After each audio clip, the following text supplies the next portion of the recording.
Hello, hello, hello.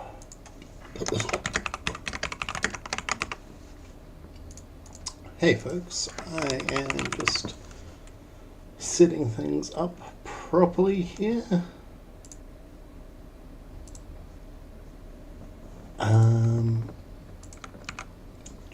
Tube.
Okay, controller is on. Chat is linked.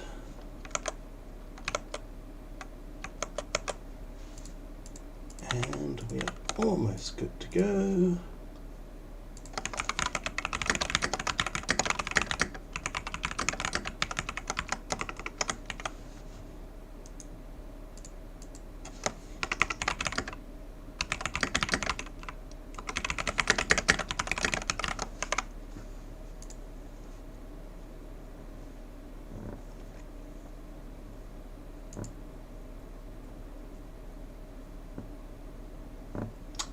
Hello there, no hear me? Okay. Doop, doop, doop. So,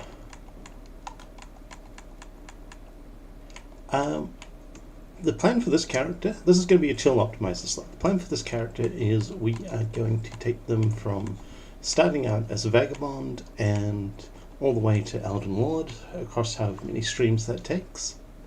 We'll of course visit the DLC and things when we can get there. The first thing we're going to do though is figure out what class we're starting out. Now I know I just said Vagabond and that is the class I'm going to start out as, but I'm going to go over why. So plan for this character is I want to go do something strength faith based. So you may look at this and go, well, why not start out as Confessor? Why not start out as Wretch, because they're so flexible with their starting stats? Samurai is another really good option that starts with a lot of good gear. Prophet also a very good option.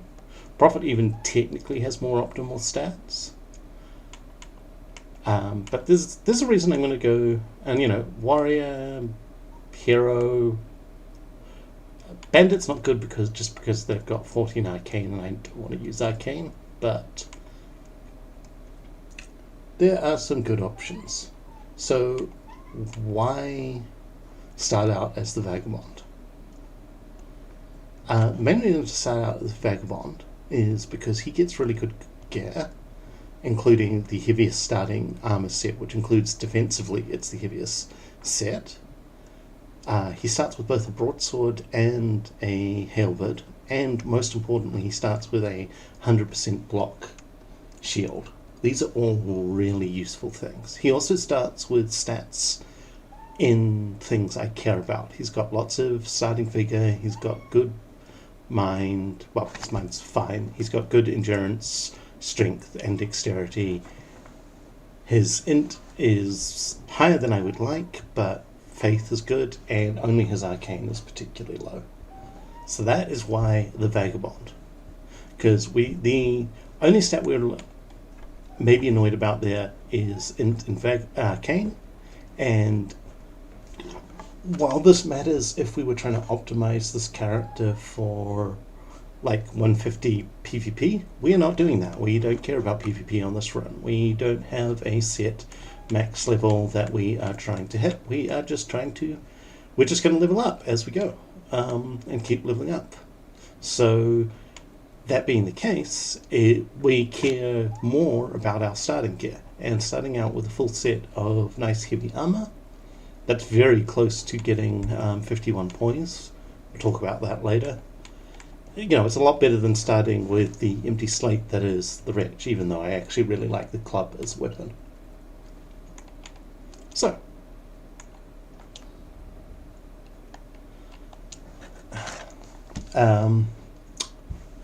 Penguin the Vagabond.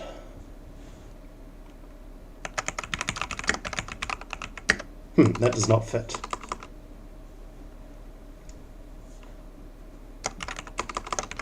We shall name them a Wandering Bear.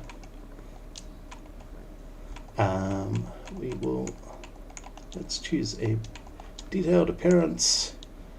Insert, here's one I prepared earlier meme. This is my split lip character. Autoface. No, this is not the split lip character. But let's change the hair. Get something more stylish going on. That looks good.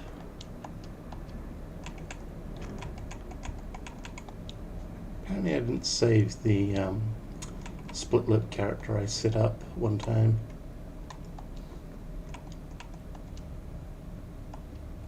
So let me just find the right tattoo. I think that is the right mark. And then we go.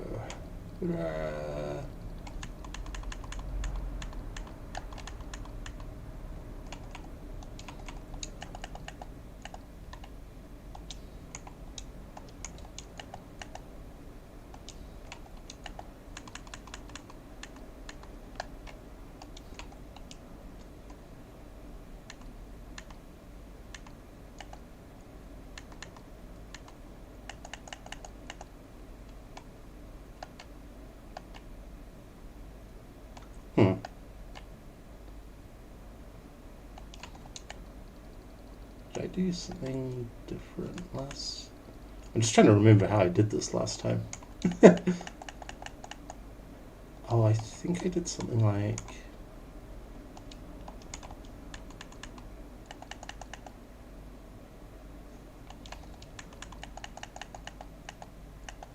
No?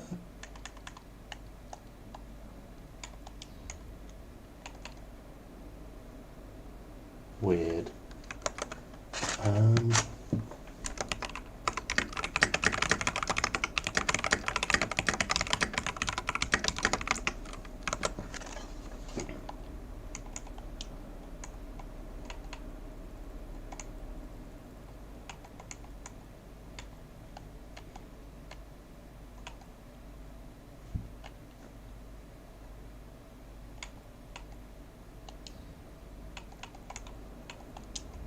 This is, obviously very important to get right.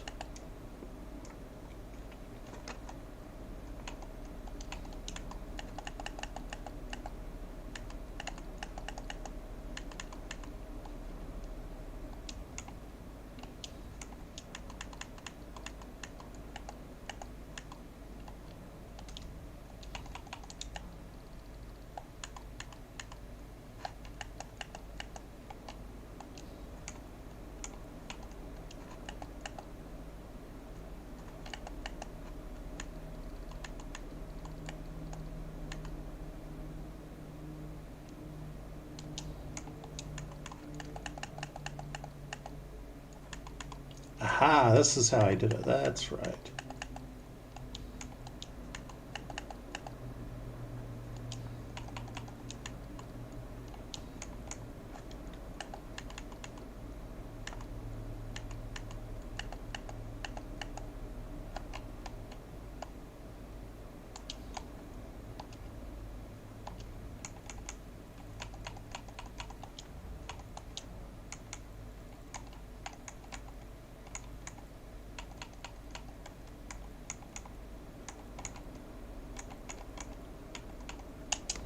Okay.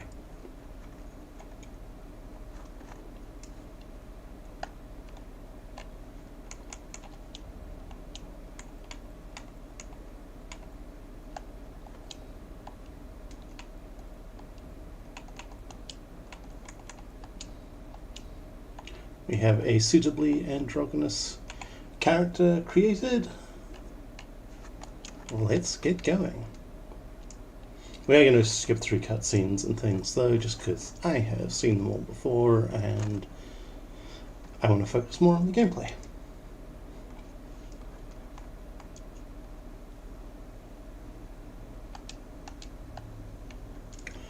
So first thing immediately we're going to do is we cannot light roll like this. So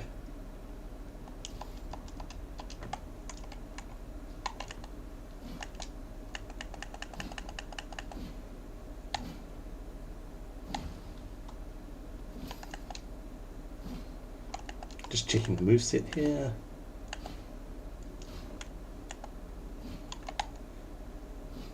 Yeah, I prefer the broadsword. So we will just... So we're doing this so that we can not light roll, we can medium roll. We don't really care about being able to light roll. But just, yeah, off the... Immediately with the armor we've got a 26% resistance to physical damage, and anywhere between 21 to 23% for depending on if it's slash or pierce, which is pretty damn good. And I just realized I fucked something up here and we need to go back. Whoops. I forgot something completely important. I'm really smart at this. And definitely am not dealing with brain fog. I'm so sorry, Wandering Bear, you are getting deleted. Thank goodness we saved the preset.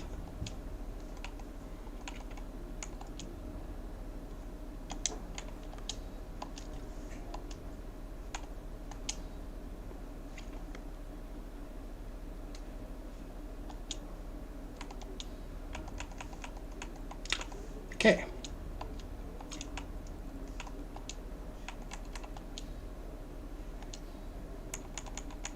Also, we should pick a better voice.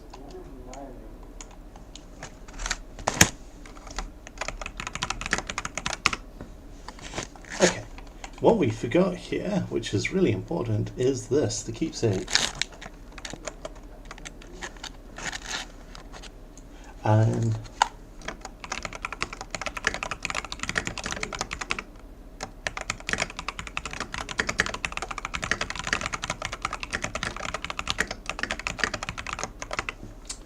The reason that's important is it does actually provide us with some advantages. Now, I'm not taking the Crimson Amber Medallion because we can get this very early, and at this level it doesn't provide us with any notable benefit.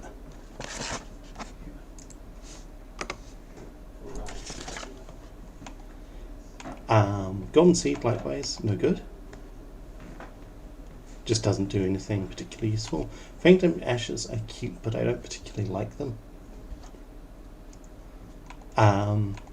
Stonesword Key has some uses, but it's mostly a trap because it makes you think, oh, what's this place right at the start that I can use it on? I'll open up the Fingerfolk Hero's Grave. Oh god, I've made mistakes! Don't open up the Fingerfolk Hero's Grave immediately, folks. It is not a good time. Boiled Prawn, again, we can get later, and it's consumable. What I actually think is the best option I think, are Fang-Dipped Ashes, because otherwise they're quite a bit later in the game. And they are very useful if you're going bleed.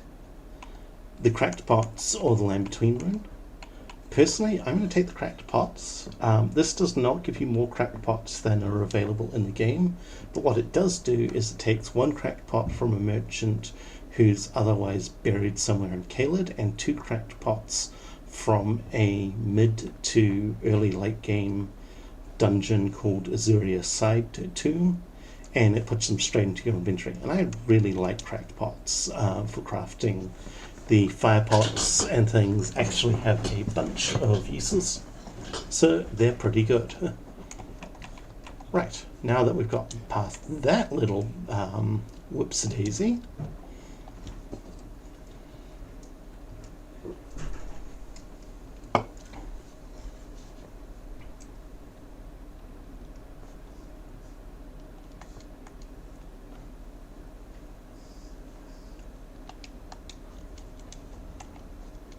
take off our halberd. The other thing I should probably talk about is why are we going to go strength faith? Again, this is like a casual optimizer's look, and the reason for strength faith is basically there are a bunch of weapons that go with strength faith. There are a bunch of options. Strength has the advantage that when you're two-handing a weapon, you 50% of your strength gets added to things. So you effectively, like right now we've got 14 strength. So right now if I'm two-handing my sword, it's acting like I've got 21 strength instead for its scaling. This makes a difference. It is just generally something really quite helpful.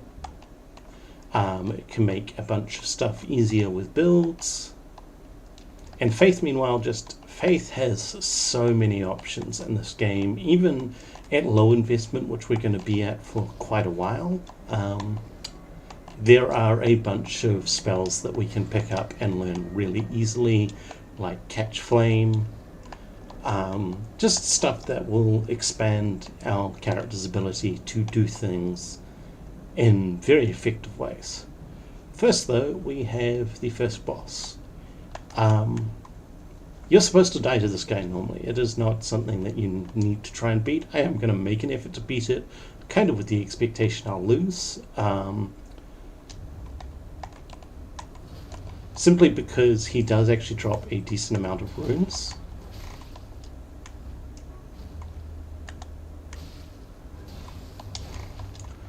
I can see this going very well immediately.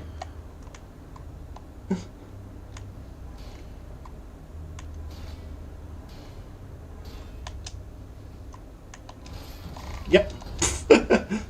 Yeah, I'm not very good at that fight. I'm also not very good at blocking, to be perfectly honest. I am one of those people who just perennially dodge rolls. Womp womp womp. Okay. I am going to run through this starter dungeon because it's a small amount of free runes. We can make fun of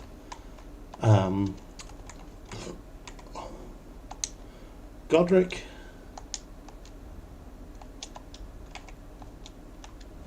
And we get an emote out of it. The one thing I'm immediately doing here, though, just as a little trick, is I change my... Rather than have my flasks in my quick use bar here, which I find to be quite a pain, I change it so I can just hold down, tap Y and press either, to the left to use my mana flasks, to the right to use my tear flasks. Just nice and simple.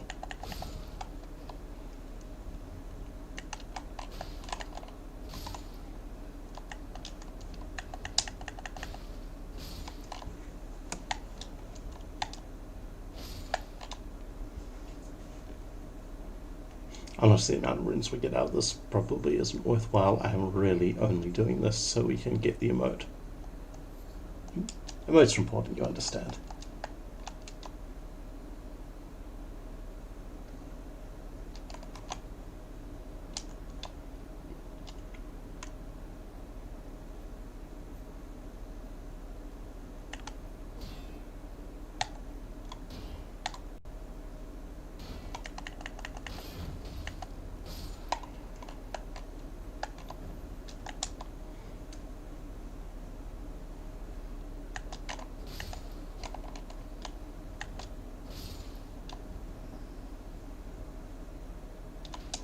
Ah, damn it.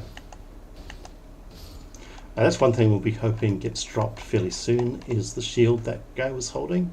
The brass shield is basically the best medium shield in the game if you want to use it for medium shield things like blocking. It is kind of heavy, and it does have decent strength requirements at 16, but we're going strength build anyway, so we don't really care about the strength requirements. And yes, game, I know all of this stuff.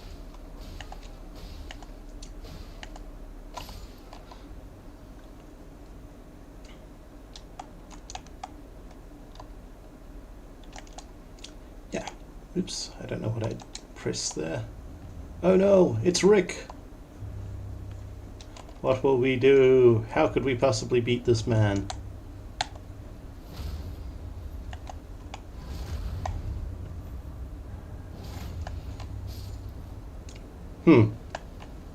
I guess that's how, huh?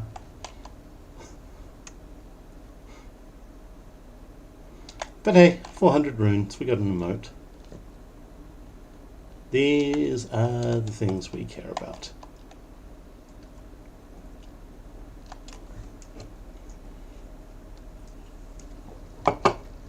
We also at some point managed to get like a fancy red slash across our shield. That's nice.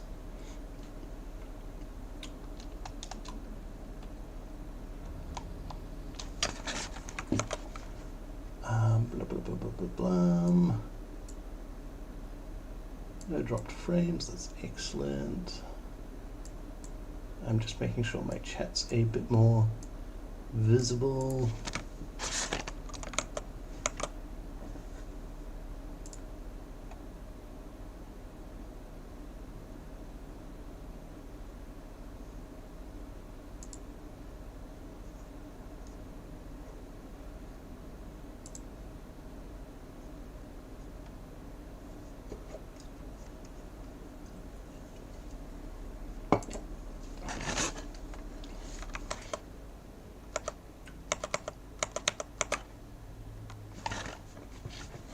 Okay, there we go. That's better set up. So yes, there is the statue of no good. Don't listen to this. This is a trap. To be fair, Fingerfolk Hero's grave is actually what I would call one of the more important things. It has one of the best early game ashes you can get in Banished Knight Oleg. It's just a little bit of a pain unless you know what you're doing, and we can come back there when we are a bit more powerful. Now, unlike a foolish friend of mine, you should not murder Vary. I know he's a dick. He's absolutely a dick. But don't kill Vary for being a dick.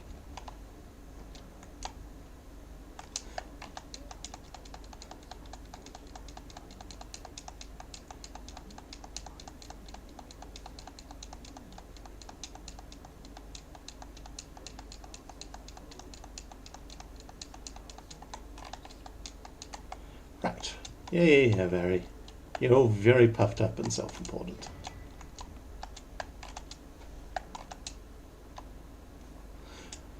There's also this guy right here who, likewise, is a trap.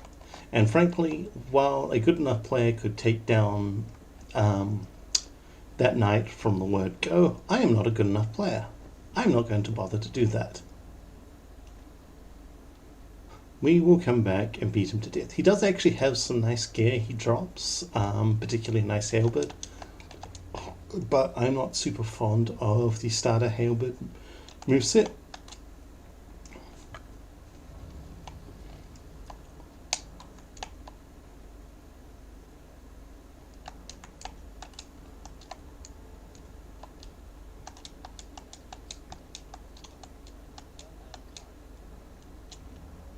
Kali!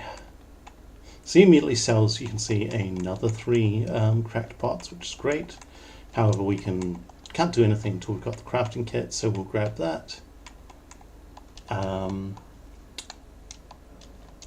We also, God, game, please stop.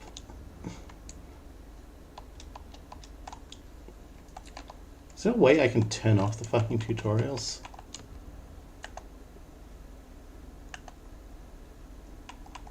Haha! Don't ask me why I didn't have those turned off already.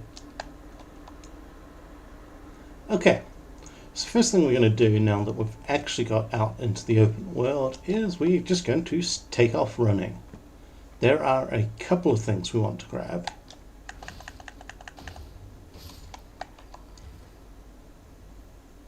And the early things we're going to grab are we're going to get the whetstone knife. We're going to get Torrent. We're going to get the ability to summon Spirit Ashes.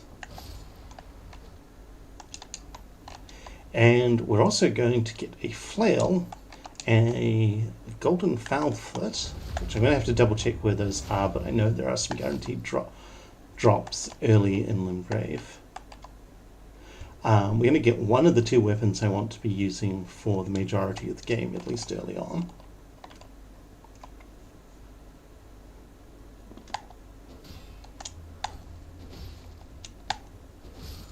Yes, I did just jump over a spear thrust, by the way. That is the power of jumping. Surprisingly evasive.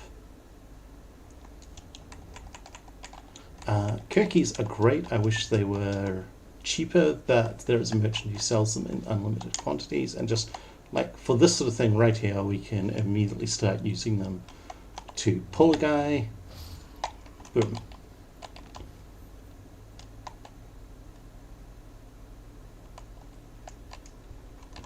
We could probably take these punks, but you know, there is no need to fight everyone here if we can avoid it. We want to get down those stairs and grab the whetstone knife. That's important because it lets us change the Ash of War on things. It also gives us the Stomp Ash of War, which is better than you'd think it is. Oops. I'll just tank a bunch of hits here, apparently.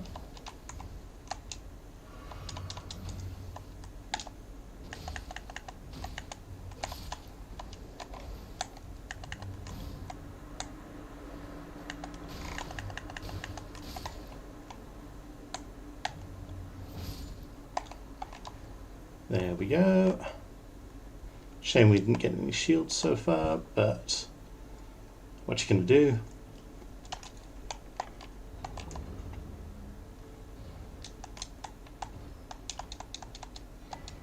Stomp Stomp. Stomp Stomp's really nice because it's very cheap and it interrupts everything around you, so you can just tap it and then immediately gets, you know, you have some space to clear things up. It's just a handy, flexible thing.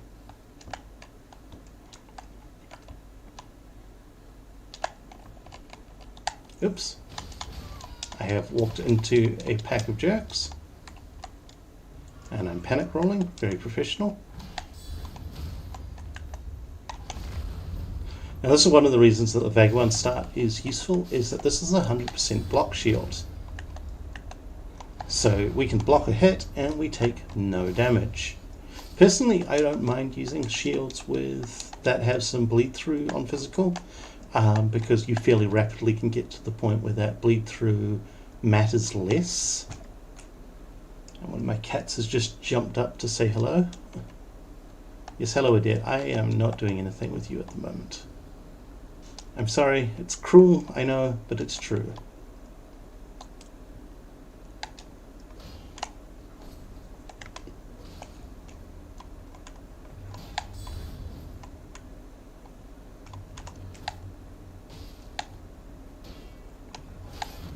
Oops.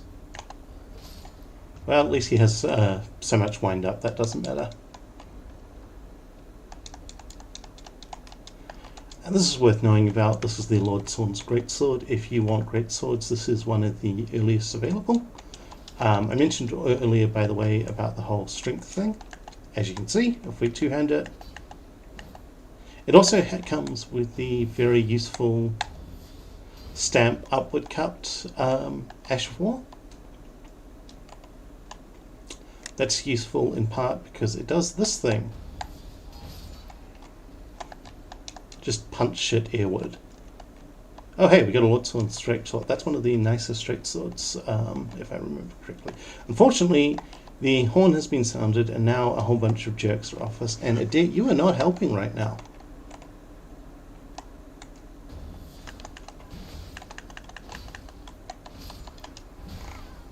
We're just going to fight these until we die, or we win. There is no harm in doing otherwise.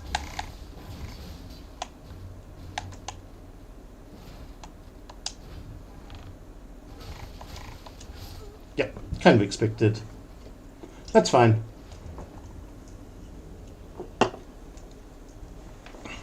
Now, unfortunately, we can't pull... Oops, that was not the right thing. I have it to res at the stake of Marika. That's why we made sure we died over here.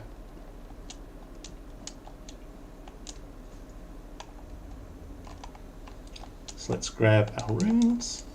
We're going to unequip the Longsworn's Greatsword. Instead, we will swap to the slightly stronger Lordsworn's Straightsword. The other thing you can notice about this is it has 110 crit. That's pretty cool. Makes it better for when we stab things in the face with critical hits. Dear child, please go away.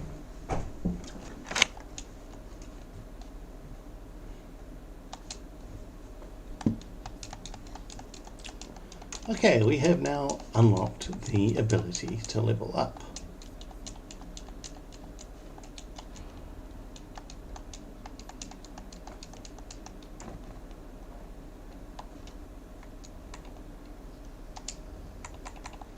We will pop the Spectral Seed Whistle on. Now that we have Torrent, we can teleport over here.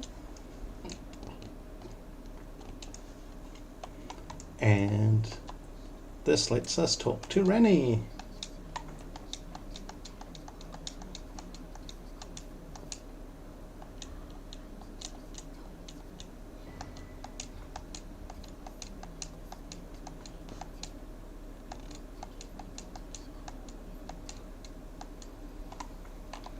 She lets us, gives us the Spirit Summoning Bell. That lets us summon, well, as said, spirits. Spirits are great. The wolves are a perfectly cromulent starting spirit. There's 3 of them. They deal reasonable stagger. They're nice and aggressive. Like we will just, by way of demonstration, let's break them out here. Not just because we want revenge against that asshole knight.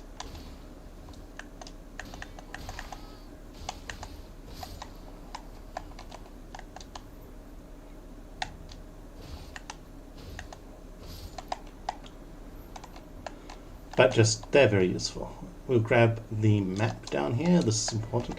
Hilariously, early on, the maps were tucked right into that alcove, so they're much harder to see.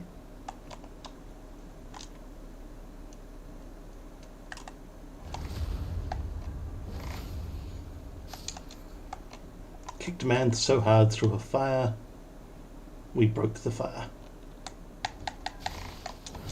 Oops, that was the wrong thing.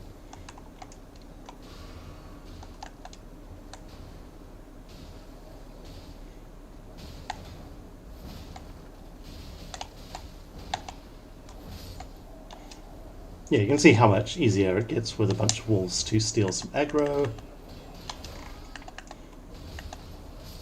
Then you too can smack into a shield and get stabbed in the face because you timed things wrong. Woohoo! But that does lead us over to one of the important things we're going to need early on. And this is for yet another trick type thing we're going to do. Kill this guy. Oh, smithing stone. That's useful.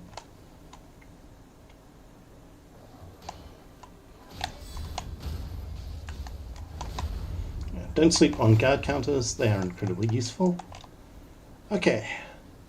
In here is one of the very important things for us to find early. This is the flail.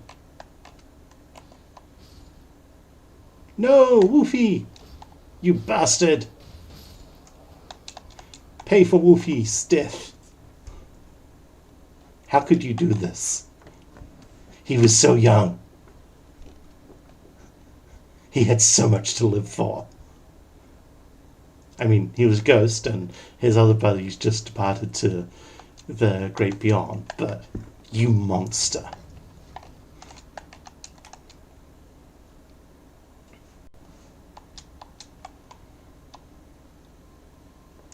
Okay.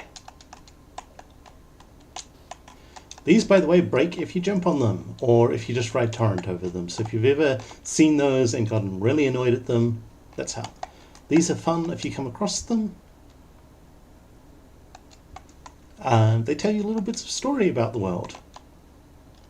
Very cool.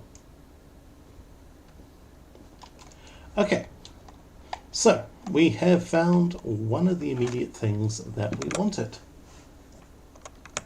And we'll talk about why the flail is important in a little bit. It's not actually a weapon we're planning to use long term, but it is a weapon that has a very useful thing for one of the things we're going to do to dramatically boost our character early on.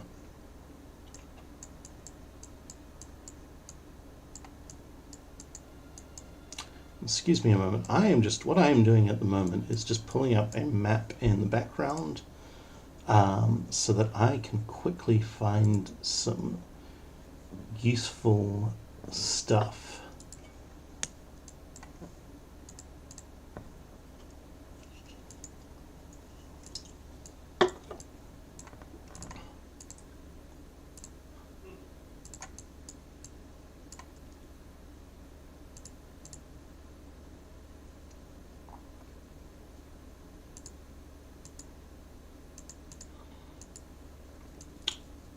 Okay. Cool.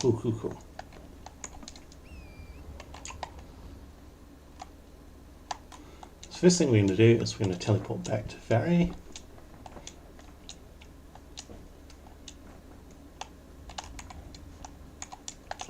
We're not actually going to spend any time talking to Vary because, like, ugh. We will eventually talk to him later. That is because Vary is the fastest way to get to the DLC.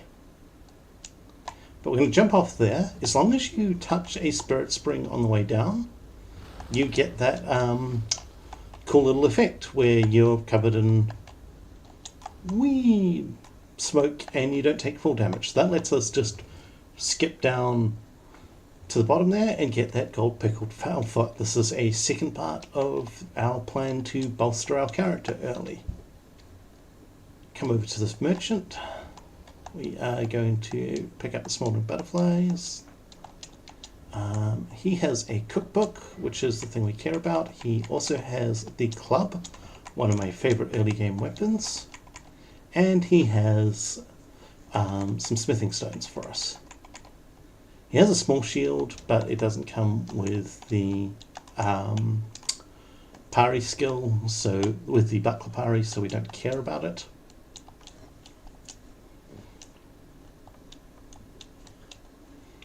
The club is just really nice because it does strike, and it's actually just really fast to attack with. Like, look at this. Wham, wham, wham, wham, wham. This will stance break things like crazy. It's good against the very obnoxious minor enemies that are all over this game. There is a better version we can get called the Stone Club, and we can get that pretty early, but it is a drop from a certain type of enemy, and it only has a 4% drop rate, so it's a little bit of a pain to get, and we can't guarantee it. So I'm happier just grabbing the club right now. I probably will take a crack at farming the Stone Club. And if I get too annoyed farming it, I will use my favorite trick with these things, which is open cheat engine and drop it into my inventory. Because, oh my god, this is a mostly single player game. Why are you spending time farming?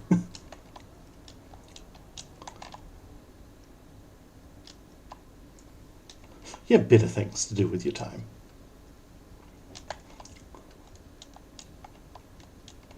Yep, miners are one of these stone enemy types. That's why I was mentioning them.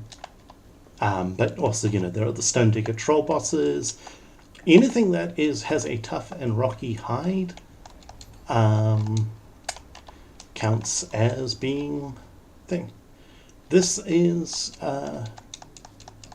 Yura. He has a quest line that does drop some useful stuff. Alternatively, you can kill him now early to get a very good katana. Called the Nagakiba, which is the longest fucking katana in the game, and it comes with the Piercing Fang skill. You'd also get his armor this early on, so it's worth knowing about if that's something you want to do. I don't particularly feel like it. Yes, miner, as in people who dig things up, not as in a small type of enemy. Oh yeah, here's a fun thing. Some enemies you'll see have red eyes. Red-eyed enemies are aggressive. As you can see, holy crap, there's a lot of them here actually. Wow, there are so many more than I thought here.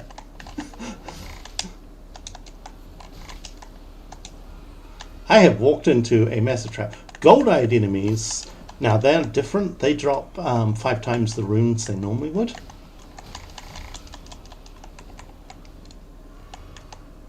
But red-eyed enemies are just really aggressive.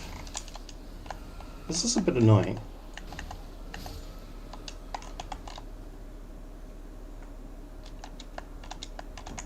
No. Can we even get it? Okay, we can't even get to where I wanted to go here. So I'm going to just... adios, suckers! I really did not expect that ambush. I kind of want to kill them all, though.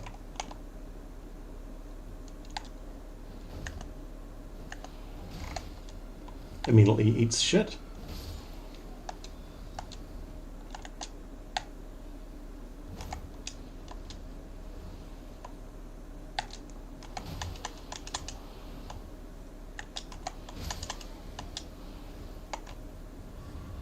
Oh hey, cool. That little pop effect means that we got our thing refill, got a flask refill. Ow! God damn it.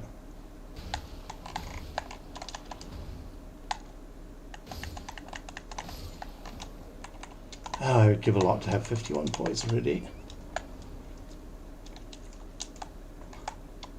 Hey, we killed them all though, so that's nice. Now, somewhere along here is the big granddad of the weapon we're using. We have the club, and what we are looking for is the large club. A large club's slower, but it's a nice big two-handed weapon. It's very thumpy, as you might expect from a large club. That was another ambush, huh? And there's an angry pig behind us.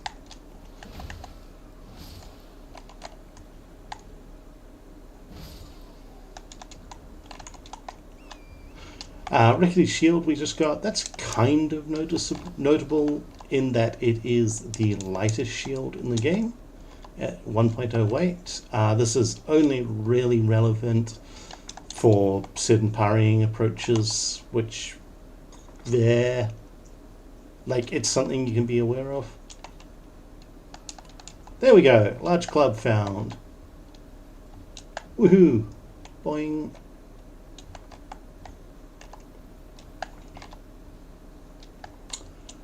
Up here, just above us, is the Forlorn Hound Evergal. This is notable as it drops one of the best unique weapons in the game, especially early on, in the Bloodhound's curved sword. I think it's Bloodhound's Fang, actually, is its proper name, not Bloodhound's curved sword. Either way, good weapon.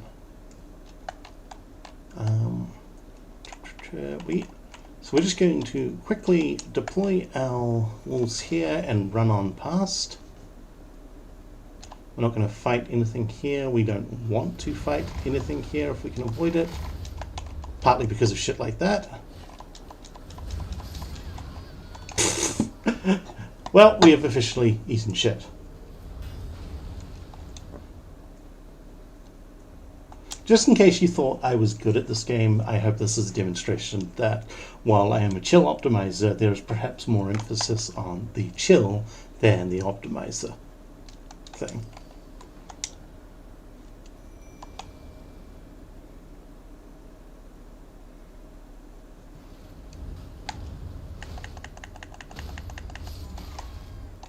Yeah, one thing you can immediately see with the club is really good posture damage on things. Now the ballista's a pain in the pain in the butt. I mean, for fuck's sake, did you see that curved shot around the wall? What kind of ballista does curved shot? Seriously.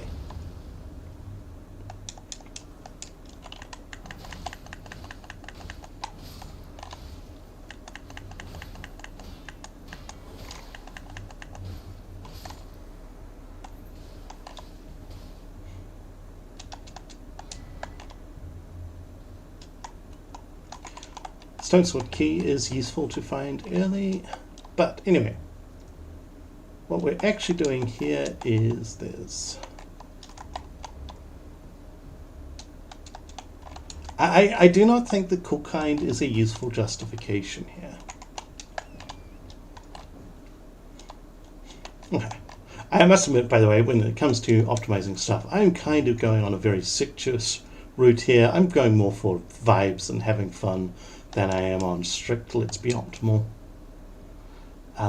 It's still worth stopping to point out here, you can just run past shit. There is nothing insisting that you have to fight everything.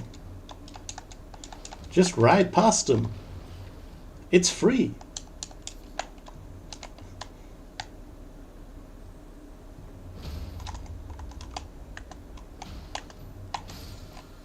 Hooray! An Ash of War we will never ever use, but it was going to bug me if I left that thing alive.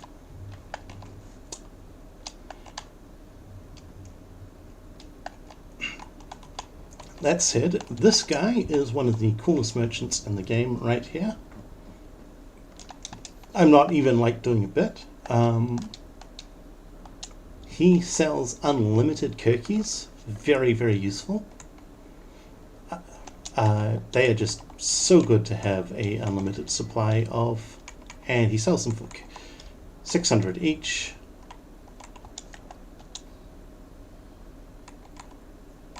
Just absolutely fantastic thing to have an unlimited supply of. We could actually just sell the Mighty Shot if we wanted, like we're never going to use it. I'm not going to because I'm just weird like that. You can sell runes directly though, which is nice.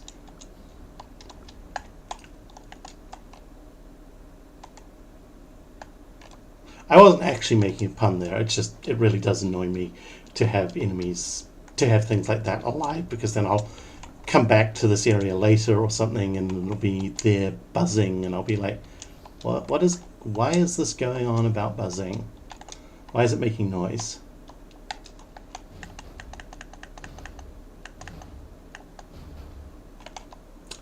Anyway, there's one other thing to do over here. Apparently I don't even have enough strength to... Oh wow, that needs 22 strength two-hand early? Grief, okay, that's more than I remember it needing. Whee! Boink. But we can, however, come up here and pick up that. The Greek Turtle Shell. This is really fucking good. It doesn't have 100% physical negation, which sucks. But it's got two things going for it. One, it comes with Barricade Shield, which is an incredible Ash of War. Just to quickly demonstrate a moment, let me just put the actual good thing back on. So if we do that, that is Barricade Shield. Barricade Shield reinforces the shield. This gives it even more damage negation and things for 10 seconds. It also ups the weapon's what's called hardness, and hardness is what makes things bounce off your shield, and this will make it so that any attack basically will instantly bounce off our shield. Even better, just casting Barricade Shield like that, that's a block. So just casting it reflexively lets us immediately block an attack and then retaliate with a guard counter.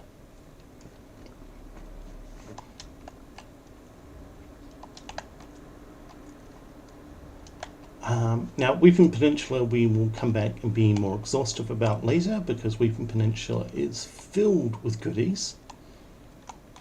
But the first thing we're going to do is head straight over here to Church Valley. You may have noticed that we were already up to 12 smithing stone ones. And there are plenty of these to find early in the game, so we're just going to upgrade our weapon straight away to +3, our club. Early on in the game, the only thing you care about is your weapon upgrades. It really doesn't, nothing else actually matters in terms of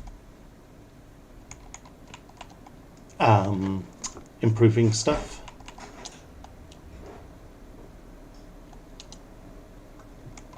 Like, you just get so much out of lore upgrades. Also, if you're curious about Storm Stomp, that's all it does. Just nice little... That comes out really fast and interrupts everything. There are better Ashes of War we can get fairly easily. We don't have the runes to buy them yet, but we will set up for that shortly. There is a merchant up here who sells a bunch of good stuff for us.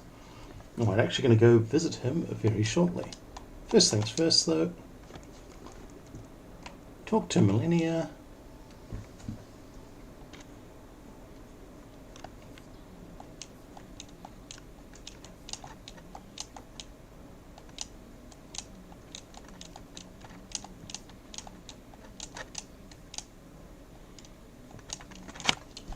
Yeah.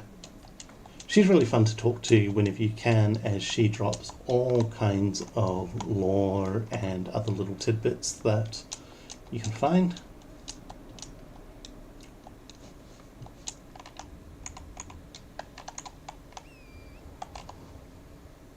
But first things first, we're going to run through here. You can, of course, fight these guys if for some reason you want to fight a troll and a thing. I did watch a YouTuber recently, Iron Pineapple. He's very funny, highly recommended, but he did a hilarious thing where he did max equip load, and one of his rules was that he wasn't allowed to use the mount to get around, mainly because he figured it would be funnier to make himself suffer more. Which, you know, I agree with. I like this policy of making the YouTuber suffer. As long as I'm not the YouTuber in question. I should only have a free ride, obviously.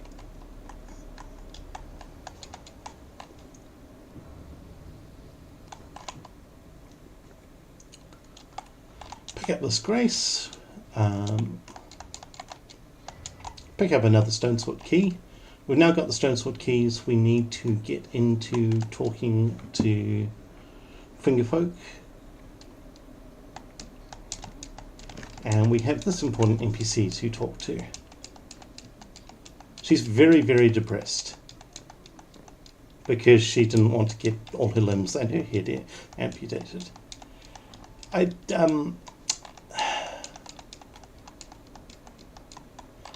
I think, you know, that's a good thing to not be depressed about. I think that shows wisdom and a healthy approach. The main reason to talk to her right now, though, is it gives us a couple of useful things.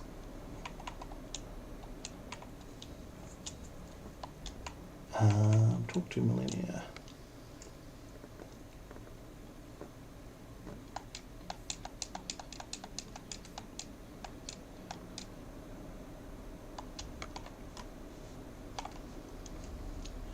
Okay, so it is time to do a couple of things over here, and then we're going to really start hitting the optimizer track. First things first is we're going to follow over to this beacon that I put down. Oh yes, the all-important emote. That was silly. Just to show how good Barricade Shield is.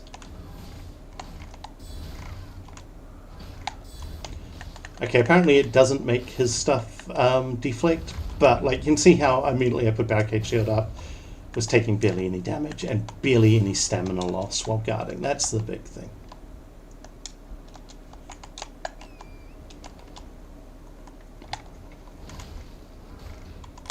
Like you see there, and then notice how much lower the stamina loss is. Oop.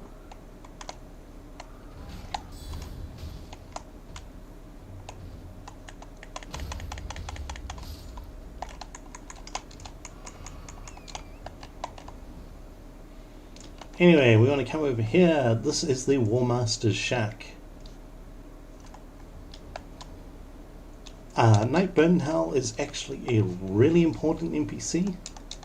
He is involved in a questline with a couple of unique armor sets. He actually himself has a really good armor set, and if you don't want the armor later in the game, it could be worth killing him early on just to get this armor set from him, as it is one of the heaviest Um, it's just a really good set. Sorry, my brain is a little bit thing. A little bit flare up. Anyway, this guy, the main thing we're here for is we'd like to get Stamp Upward Cut off him. Stormblade is another really, really useful Ash of War. The rest are pretty whatever. No skill is useful if you do not want one on your shield. But yeah, he's just great. Later on, once you trip a couple of flags, he moves and starts offering another very useful Ash of War, but that is much later in the game. Ironically, he still starts offering that even if you kill him and get his bell bearing. It's weird. I don't fully understand it. But what we do want to get is that Stamp Upward Cut. We can't get it right now though, so we're not going to worry about it just yet. We just wanted to tag him and get that merchant unlocked and the grace so we can come back here. Because we will have so many runes not long from now. Next thing though is, speaking of runes, there are these grave sites that you can find. They always have a bunch of runes, and occasionally they have angry sheep who are psychotic. Like, seriously, Ram, I wasn't going to fight you. You committed suicide, literally. I would have left you and yours alone. We could have been friends. But you chose violence. And so did that guy, apparently, and I completely muffed my jump and my dodge. Okay. That's one thing done. Now, there are a whole bunch of angry trolls down here, and trolls are awful. Oh, there's also an octopus, apparently. Bye-bye, octopus. But trolls do have one useful thing. Occasionally out in the world, you'll come across statues like this. They're glowing and cracked, and you might be like, what do I use these for? Well, what you do is you get a troll, crunch, statue breaks, whole pile of upgrade materials. And now we run the hell away. But not before jacking the thing from that troll. Ow. Oh yeah, I forgot they also do that. Assholes.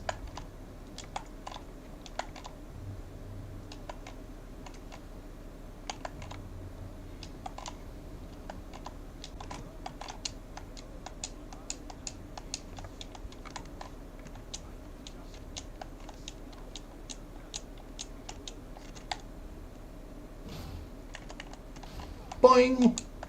Main reason to do this, because Alexander will actually progress his questline very naturally without running into him.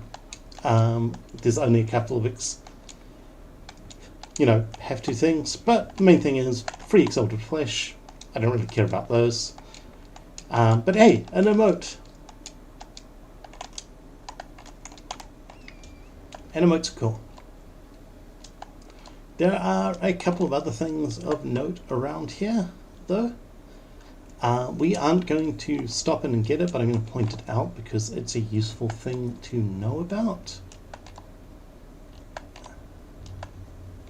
Somewhere along here, did I just run past it? I did. There is the entrance to this catacombs. This catacombs is mostly significant because fairly early on in it, there is a little secret you can do, and that gets you the Uchi Katana, one of the 2 infusible katanas in the game. It's a very good weapon if you like swords and like stuff with bleed. It is just a really strong option. Well recommended. That's it, we're not going to worry about it too much right now. We already have the flail for solving the bleed issue.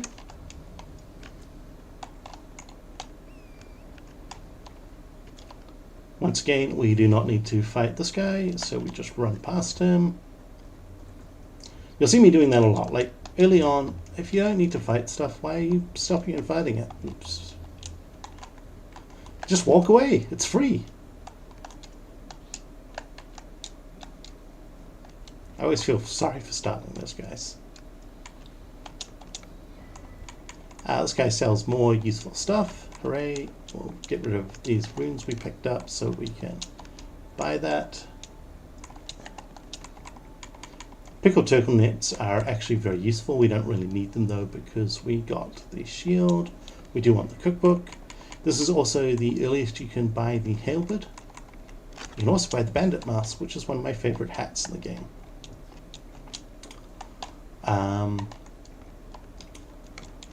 Just to mention, so the green turtle shield, the real reason to use this shield is it gives you a constant stamina up buff. You can see on our buff screen, just below our thing, that we have the turtleneck icon. And that just gives the shield gives you a flat extra 3 stamina regeneration per second. I think it may actually be a percentage. I don't know exactly how the math works out and things. I apologize for that, but point is, it's a very good way to get extra stamina.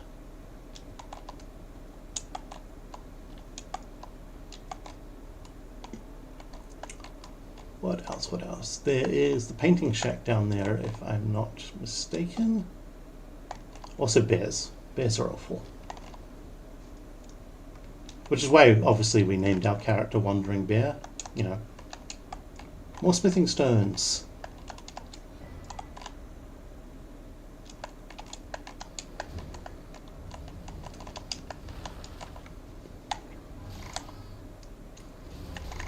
Yeah, you can see how Storm Stomp worked there to just cause a flinch. You can use that to interrupt things in their animation. Very handy.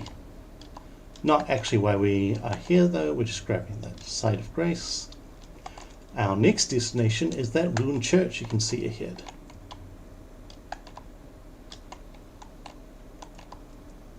And that ruined church is hiding several very, very important things. You know, it's always a bit concerning when the game gives you the, you can summon here. I'm not actually sure why it's telling us we can summon here. Another cookbook. Crafting is actually something that I think a lot of people tend to sleep on. It is really useful. Which, speaking of, now we've only got enough to craft one of those, so that's annoying. Fire bombs are really handy though. We just need to find the butterflies for them. They do good damage, they scale with strength and a little bit with dexterity. Butterflies and mushrooms are pretty easy to find. Lots of things in the game are weak to fire. And later on you can learn to craft lightning versions, you can learn to craft holy versions. These are all surprisingly useful.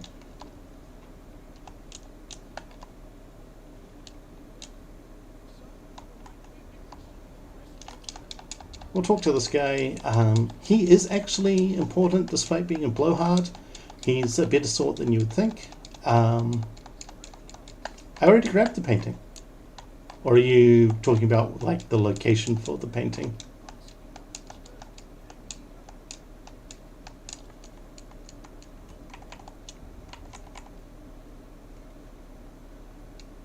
I can't actually remember where the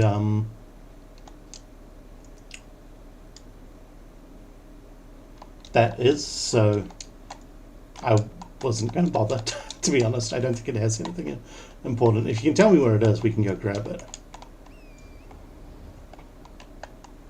Or is it literally like under here or something silly like that?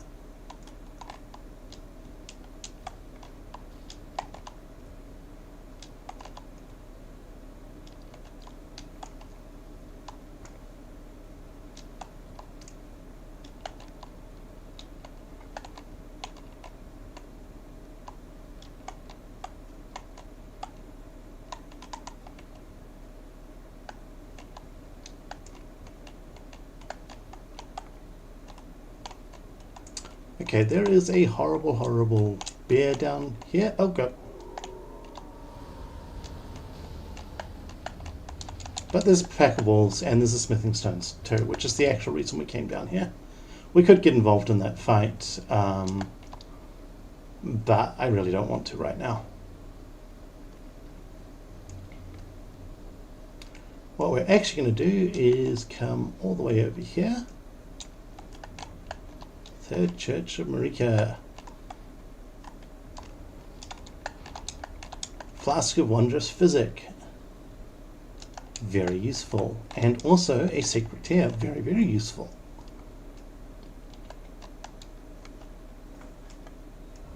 What do you mean didn't show the painting?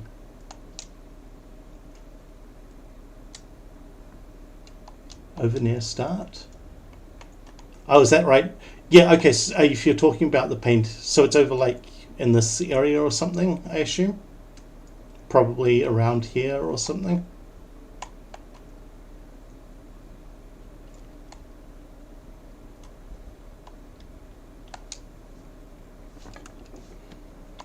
The painting people only actually spawn once you pick up the painting in the game. We can go back and get it later. I can't actually remember what the homing instinct painting gives us. Anyway. What we actually came over here, all the way over here for though, is this. Whee! Adventure! Oh god, we've made mistakes! No, we have not actually made mistakes. So, this is some of the important stuff we can find early on. One, this NPC has a whole quest line involving him. Eventually he gives one of the top tier upgrade materials if you give him all the shit you can find. Two, there's a useful short sword and, well, it's actually a dagger but it has a short sword moveset or something. And Dragon Crest Great Shield, which you can find by doing a whole adventure down here. We aren't going to do that just yet, but it's worth knowing about. We are going to go slightly different ways. We are not going to tangle with this horrible thing. This guy is a boss worth 100k runes, like it's a lot, but you have to be a much better player than I am to take him down this early in the game. This whole area is useful to know about though. Not only is there a golden seed here, very good. These little arseholes are worth about 1 point something k runes each, and they are surprisingly easy to kill early on, so if you need some fast runes for some reason, you can just murder them. You're allowed to do that. But we aren't going to do that just yet. We're going to say hi to Grail and fly on past. Well, run on past. My brain's in Monster Hunter mode here because it's like, oh, it's going to roar and we'll flinch, and then, wait, this isn't Monster Hunter. Creatures don't roar. God damn it, brain. Brains. Very useful organs. So helpful.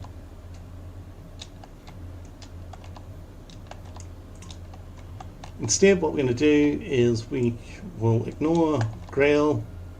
I think technically it's possible to trick Grail into falling off a cliff or something, but there is no reliable way to do it that I know of. You could also be horribly boring, get a bow, get poisoned arrows, or even some of the scarlet rot arrows you can find, which are very limited in quantity, but they do exist, and use those to cheese Grail. Both are valid options, but instead we are going to come here, plink,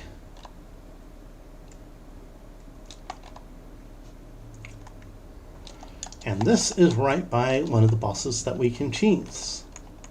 The other reason this is great though is because this is where we get one of the spell slot unlocks. And since we do plan to cast, even if only a little bit, it's worth doing. And all we have to do is go wee, bonk, ding, ding, ding, ding, ding. Like, you can run over here and do this within 10 minutes of starting the game.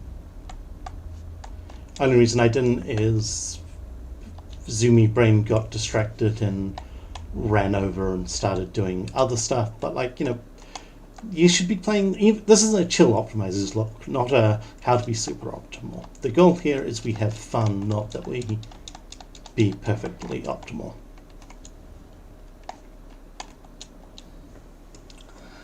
We're actually going to ignore getting this guy just yet, though. There is a reason for that, which I know may sound a little strange. But that's because, all going right, we can trick him into committing suicide while we still have our Golden Foulfoot active. And that'll boost the amount of runes we get. And we've only got one Golden Foulfoot at the moment. I should check if there's any other early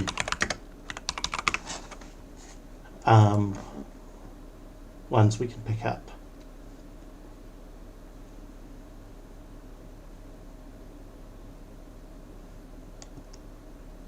There is, in fact... Oh, okay, cool. There is actually another one we can pick up very early. We'll double back for that shortly.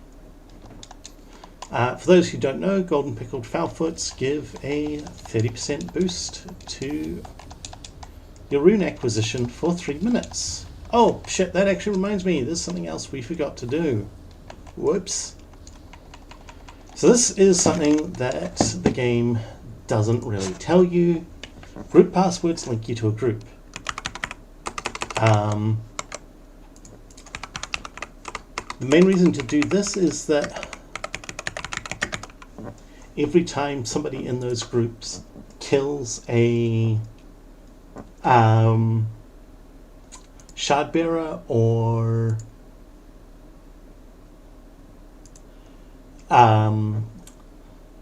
becomes Elden Lord, you get a buff to your runes. You also see more messages. And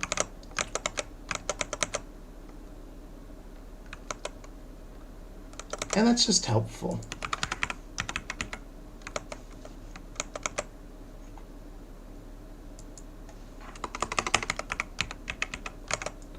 The annoying thing is it doesn't tell you if you put them in wrong or not, but I am just using a quick guide to look up some.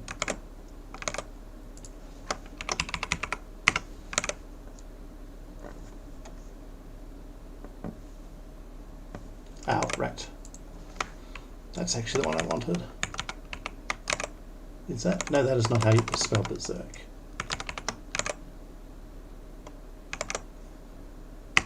There we go.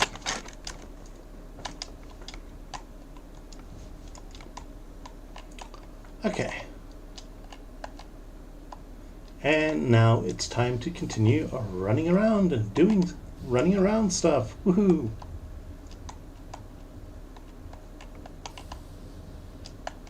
We are not fighting the boss over here. For reasons I would hope are plenty obvious, but you know, just to be clear. Whee! Boing.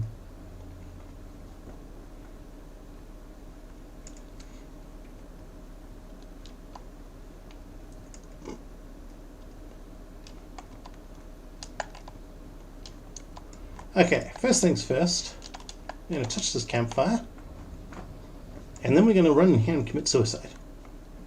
Okay, we're not actually going to commit suicide, but we are going to get killed doing this. That's okay. We want to get killed. One of the best early game talismans in the game is right there. Unfortunately, to get to it, we've got to, well,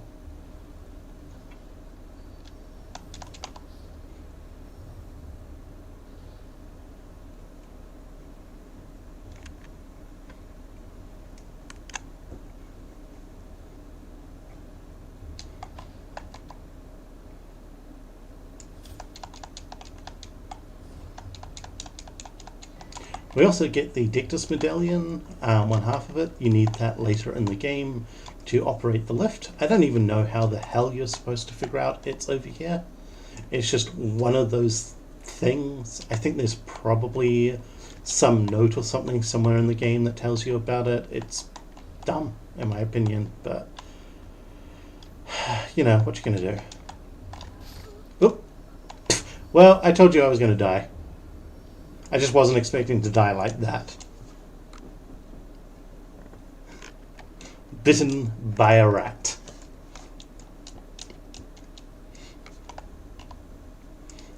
That's part of the reason we're doing that now, while we only have 172 runes on us. So, you know, if things go horribly fucking wrong, we don't really care.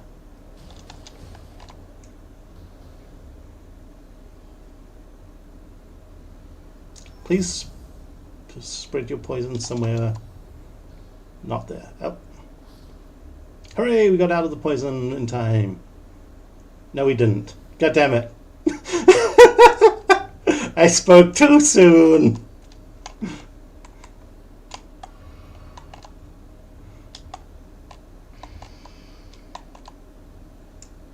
What the hell was that noise? There's something shrieking unpleasantly.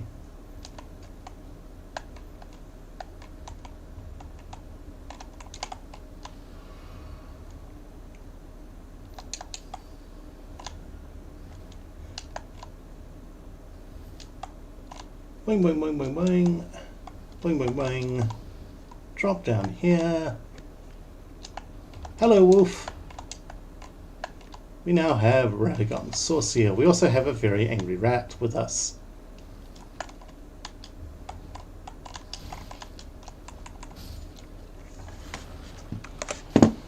And we have one of the most dramatic dramas. Oh, rats are fucking brutal in this, by the way. Do not. One of the reasons to have 51 points is to deal with rats. Okay, Radagon Saucier. This thing is amazing. It does compromise our resistances. We will take 10% more damage. You can literally see we drop from 26% down to thing. But right now, this low level, like look, we have 522 HP. This puts us up, gives us over 100 HP at the moment. It just does a bunch of good stuff. Notably, it means we can, you know, pop the club on and wield the club with two hands, which is fantastic. We're not going to do that right now, though. The Saucier eventually will become a big demerit. This early in the game, when we are level 9, we are with the Saucier on, we are functionally level 29 in terms of things. Without the Saucier, you know, it's just a huge boost in stats. Anyway, this is why we got a bleed weapon. This is Elder Dragon Greyroll. And Greyroll is a special fight. There's like a whole specific way you're supposed to do this, where she does this roar, and you can see a bunch of wyverns in the background have gotten all aggressive and are running around, and they would try and fight us directly. Sounds fucking boring. So what we do instead is we start whacking on here, and you might be like, oh, hang on, you're doing no damage. You are correct, random stranger. I am doing no damage. But I'm inflicting bleed, and when bleed goes off, it does 10% of her HP bars. You just saw she just lost a big chunk.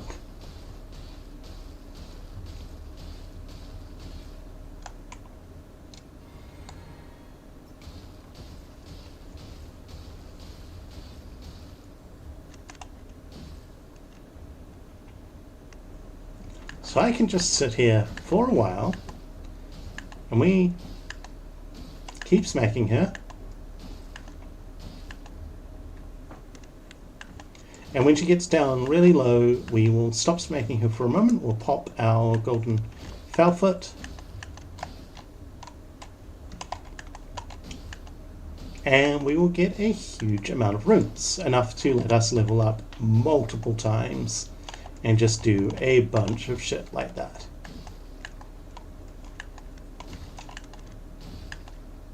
It's not very fun as things to do early go.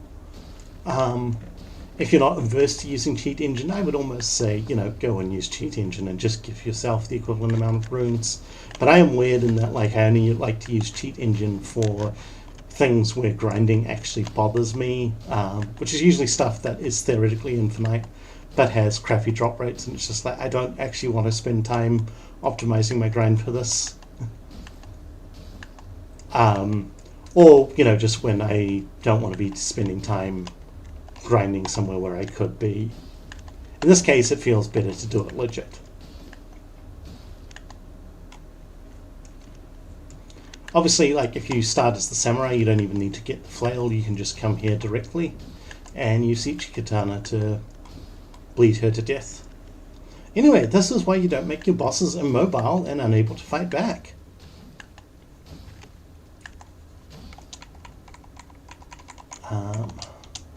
We will put that there.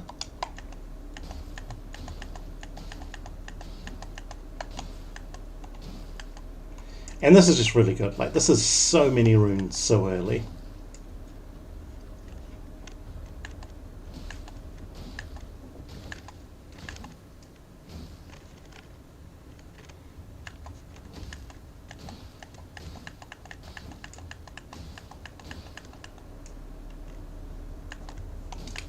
And there's a second boss also in this area. That's the other thing that makes this really sensible, is that there is a second boss in this area that while we would technically have to fight directly, we can trick into committing suicide.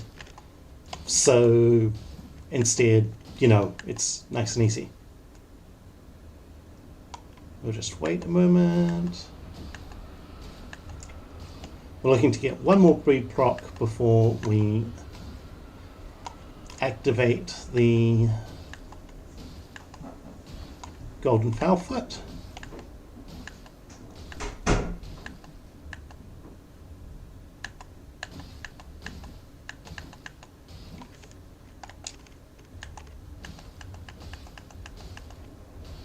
Which should happen any time now. One thing to note is that where enemies do actually get more and more resistant to... Ooh, gods, that was, okay, apparently a lot closer than I thought. That would have been awkward.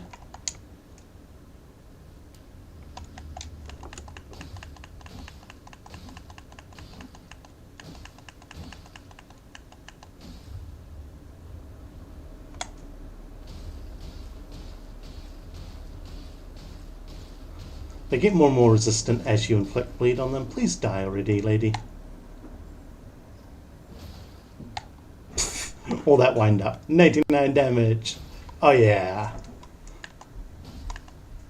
It does not increase... so, actually, that's not entirely true. Bleed dealt... Despite what the thing says about a static value on it, the game does use motion values to affect things. So every attack has different motion value data, and that does affect things. Anyway, Grail, dead. So I think technically increases the bleed dealt, but I don't know whether it's worth it or not. We don't really care.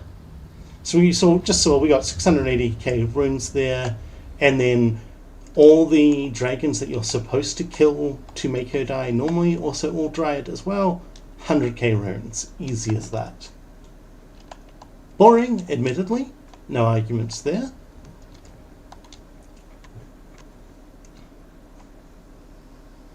But powerful. Sit down here, we talk to Millennia. This has one of the other useful effects coming over here, is that it lets us get to round table hold straight away. And there is a bunch of useful reasons for that as well. One, it unlocks the smith that can actually upgrade our stuff all the way. Two, it unlocks some useful NPCs like this guy.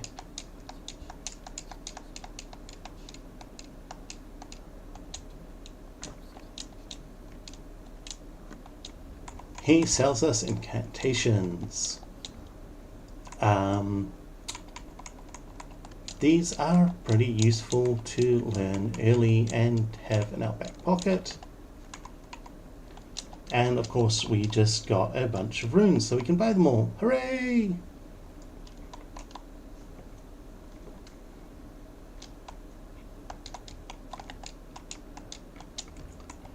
We can also go here, we can buy these two things.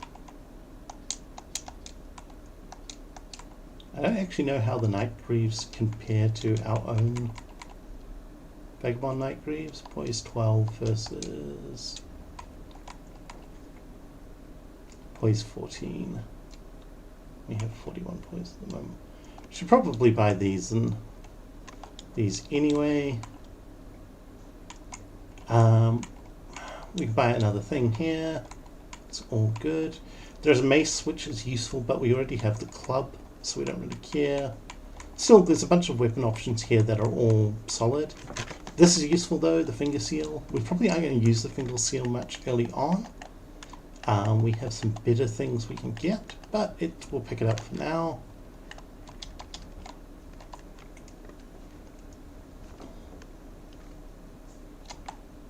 Oh, right, important emote. Nope, god damn it.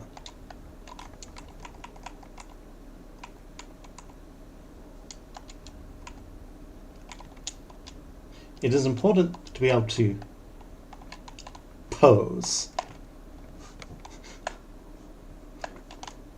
Now we can do JoJo poses at people, to flex. And if you're not going to JoJo pose at people in flex, like, what's even the point?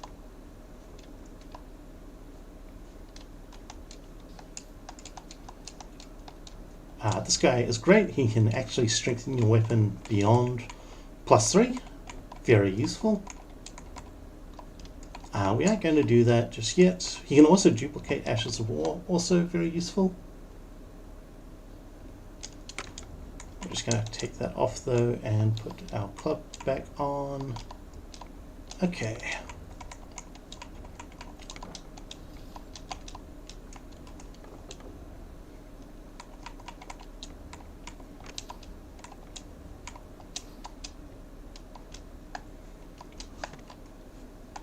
Slightly upgrade our armor. We're just like a little bit of poise away from having... We need better leggings to get up to high poise, which is annoying. We can also upgrade our flask. There's an asshole NPC downstairs we could go and fight who has another thing, but I do not want to go and fight an asshole NPC. First thing we're going to do here is we're going to get Faith 10. This is just enough to let us level up to cast some useful spells. We are going to push our strength up to 17. With our Source Seal, that's enough to let us wield the large club without needing to brain, without needing to two-hand it. We will push our endurance a bit higher as well. We're going to push that up to 20 because 25 is one of the first breakpoints. We will push our mind up to 15. 15 lets us summon some useful stuff. There's a particular spirit I'm thinking of who, having 15 mind, will be enough to let us summon him. And then this is where we hit, unfortunately, the boring point. All the rest of our levels start going into Vigor, and that's going to stay that way until we hit at least 40 Vigor, and probably until we hit 55 Vigor. And that is just because health is the single most important stat for getting strong in this game.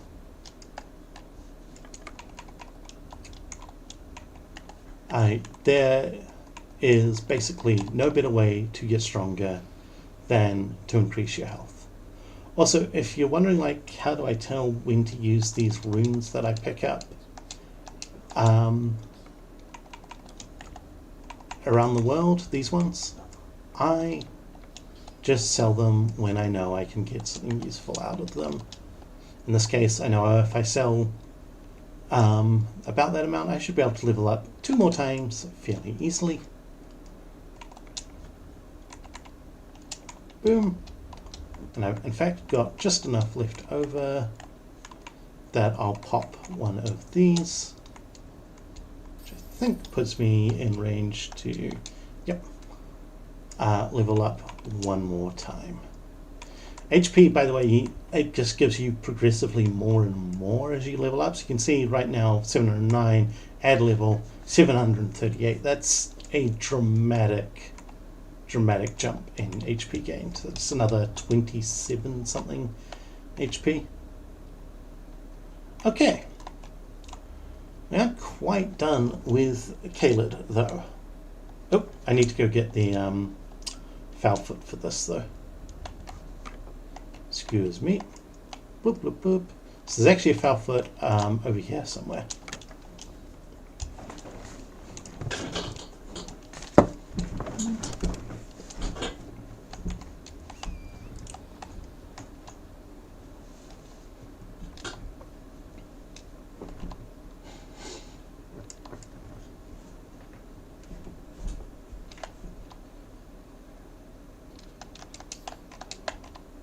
Oh yeah, this guy. Bonk.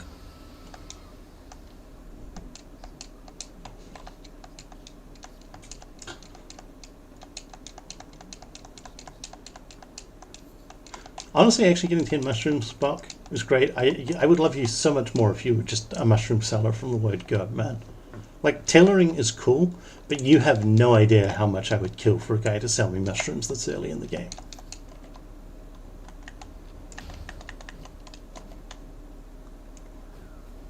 Come back here.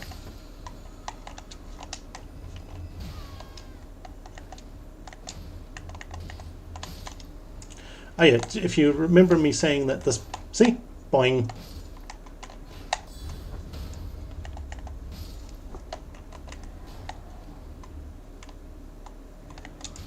Oops.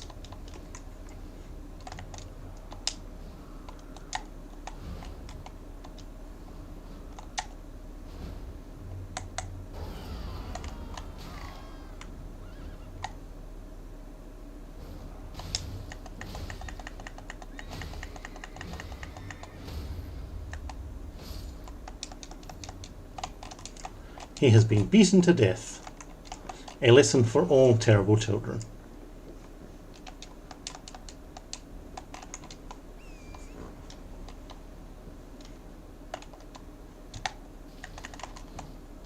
Alright, I didn't hop off my horse there. That's why I didn't do a jump attack.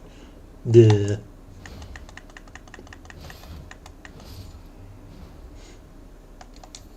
Honestly, I was mainly killing that guy to get the butterflies near him. Okay.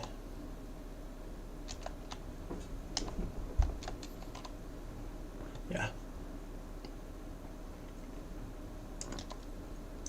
So we can just come over here. Blip, blip, blip, blip, blip. I believe it is somewhere around here. There we go.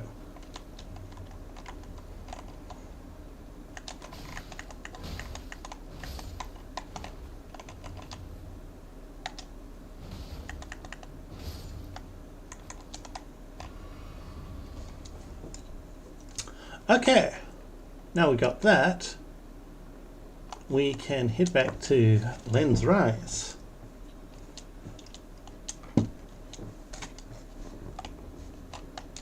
And we can rest here, we can pass the time until nightfall.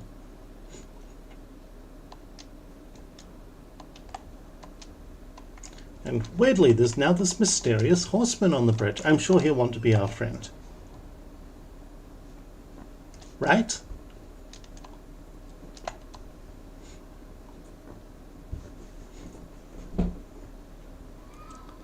Oh no, he doesn't want to be our friend. How could I have misinterpreted the situation?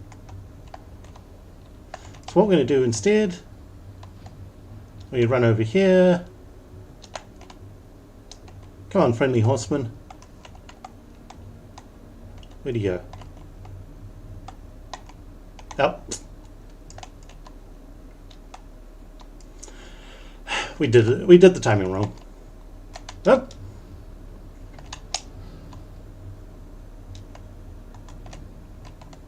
Come on, mate.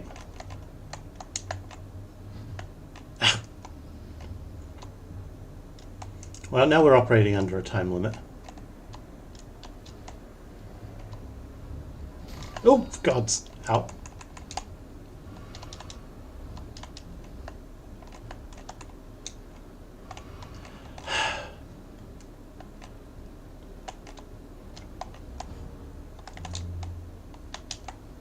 Okay, come on.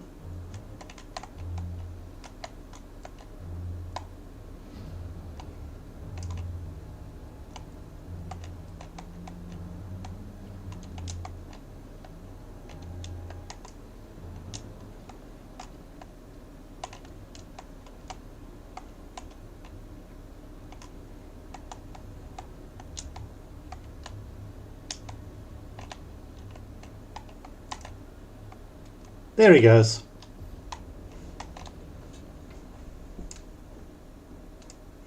Another 57k runes. And the Ash of War Bloodhound step, which is very, very useful,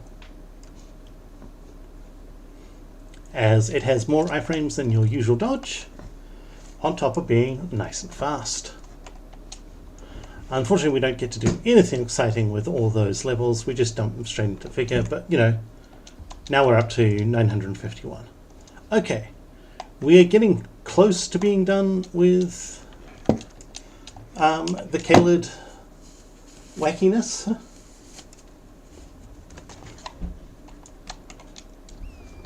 But we're still... Yeah, the Knights Cavalry are meant to be tough fights, and they're pretty fun fights. They're actually very vulnerable to parrying as long as they're using a glaive. If they're using a... whatchamacallit, if they're using, what is it called? Sorry, my brain will catch up in a moment. If they're using the flail, you cannot parry them, and you look real dumb if you're like me and you spend a whole bunch of time parrying one, going like, why can't I parry this guy? Was it just randomly up here there's a bunch of smithing stone 7s and 8s? I have no idea why. Kaled really feels unfinished to me as a zone, and things like that are part of why. Just absolutely bizarre that those are there. Night Raiders either come with a flail or a glaive, and the flail versions cannot be parried.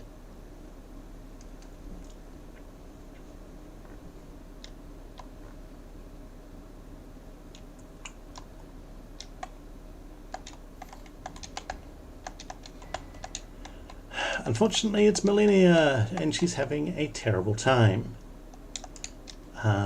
We aren't here to help her just yet, though. I'm sorry, Millennia. Please don't hold it against us.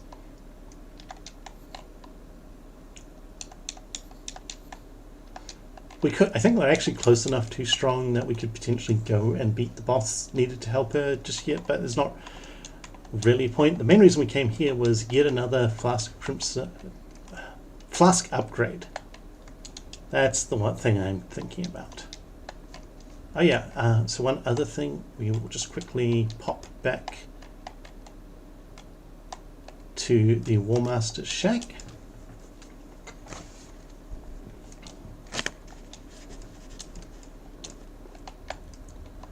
We will grab ourselves the stamp upwards cut and Stormblade.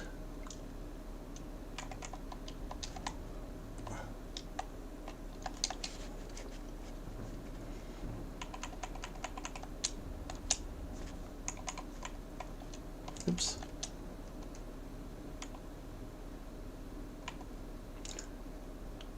I think we get what? We get one more damage out of this way.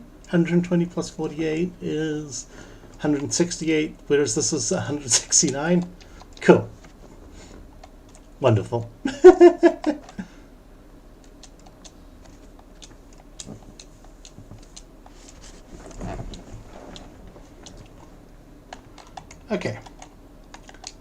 So, actual reason we've come all the way over here, and we will hope that we are lucky here, and we'll see how long my patience holds out. It's because while the stone club is really nice, the club is really nice, there is a much better version of the club. And it is only a drop from a particular enemy type. And that enemy type is these assholes.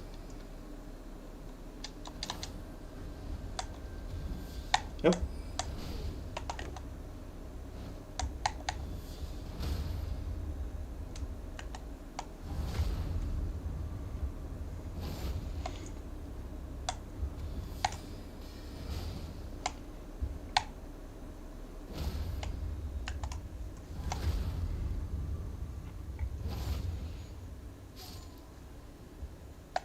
No drop. Of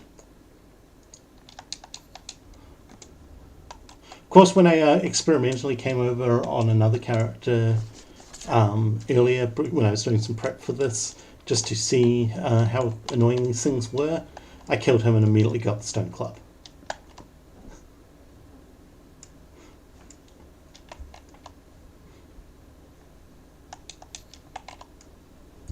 But I do want the stone club though, because it is a weapon that can literally just carry us through the game.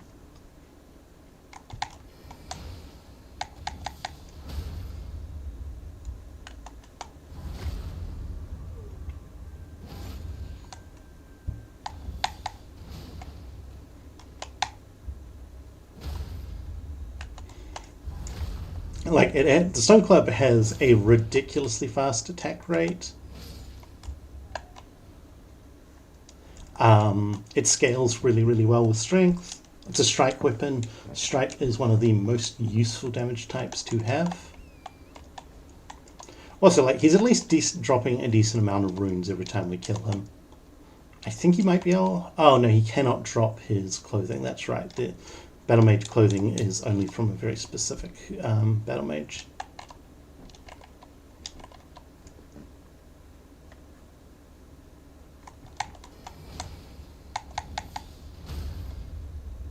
You also have to admit, it's really funny watching him be like all dramatic with his spell. He's like, I'll blow this person up, I'll blow this bear to pieces, and then the bear smashes them flying into the air.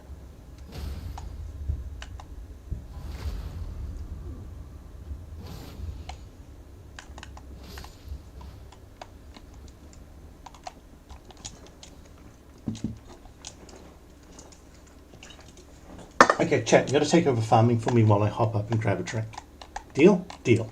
I'll be right back, folks. I do need to grab a drink. Also, is it just me, or is my game actually looking super saturated on the stream? It looks like the stream footage is showing as HDR, but the in-game footage is not showing as the in-game footage is not HDR. That's... Huh. Well, whatever. HDR does not work properly in Elden Ring, and it's a fucking pain. As long as it's visible and enjoyable for you all, you can enjoy the nice cinematic experience.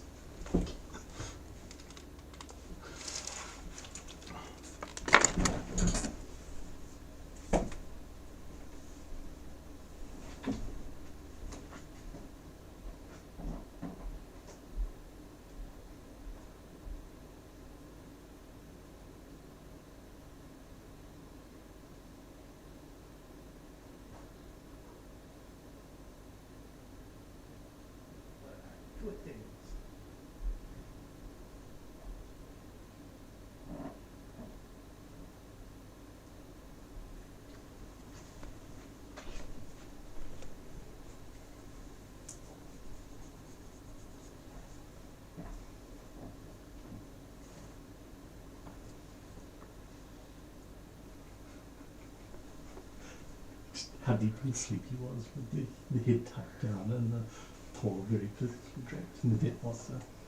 So what were you talking to Ben about earlier? About length and heavy. Okay.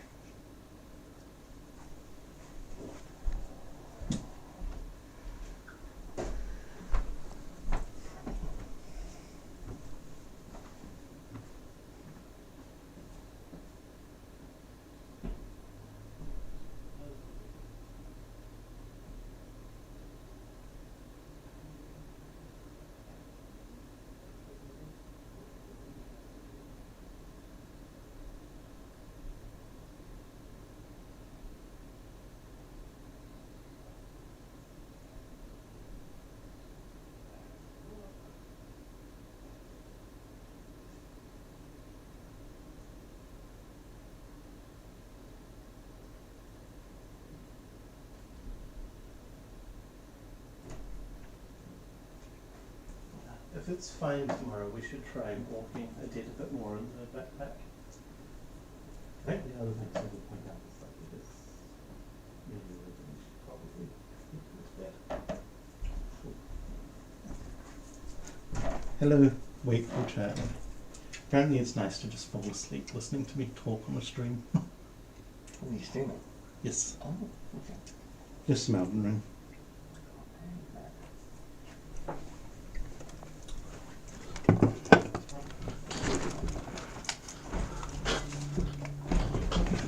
Yeah, so I do have HDR turned on my computer, but like I don't actually get HDR footage unless I put the game in full screen and turn HDR off, and then the game freaks out. It's fucking annoying. I would consider going back to streaming on Twitch and things, but I had to have to set up a bunch of stuff where I de-HDR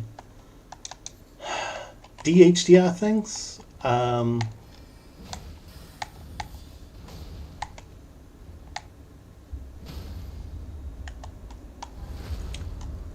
And it's just annoying.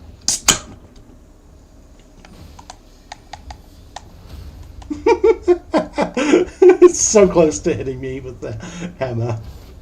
Well, so chat, you're really bad at farming while I'm gone. Like, in fact, it looked like you hadn't moved at all.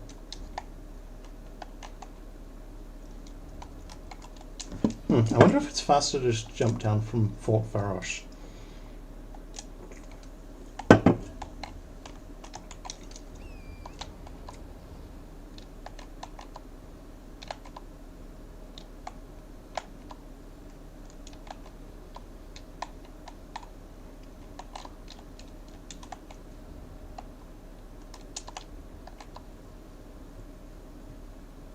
Faster if I don't, get completely turned around immediately.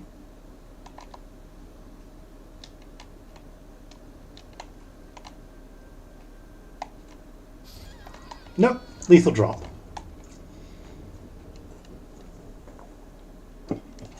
Well, now we know.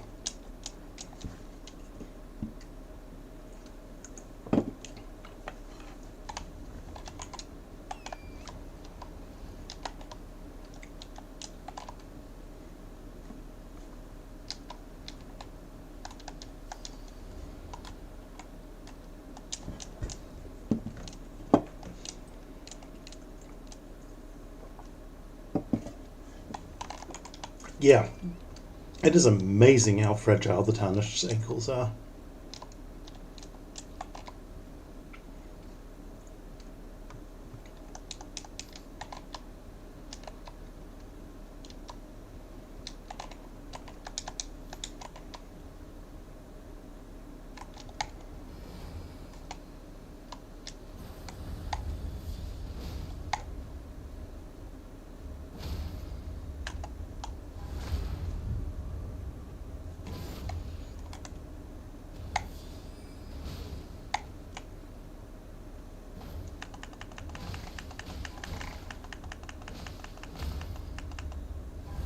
Bonk, bonk, bonk, bonk.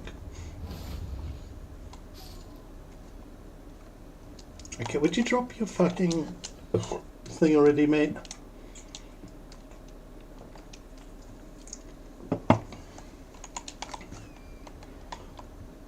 Honestly, if this does keep up, I will probably resort to using cheat engine and dropping it in. I've proved I can kill the guy legit and everything, and there is only so long I really care to farm something like this.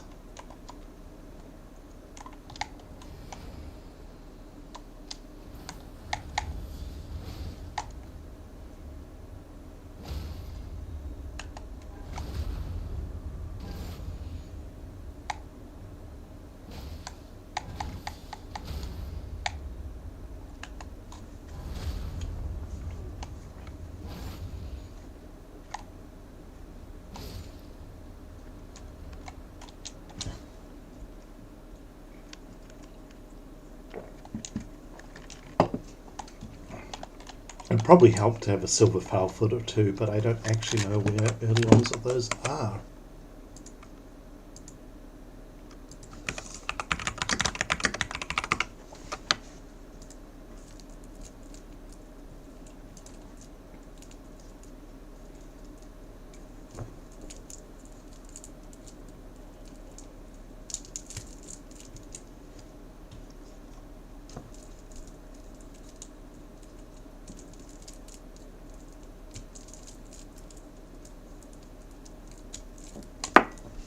Apparently there are two quite early on, so I might,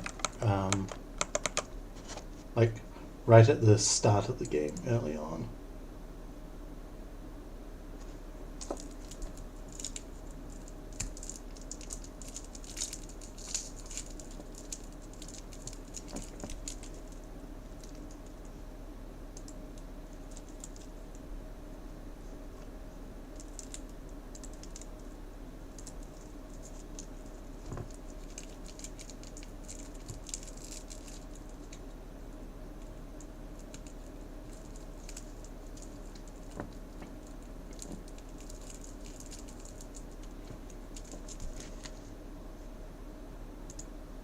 Oh, so goddammit, I thought I cleared this notification.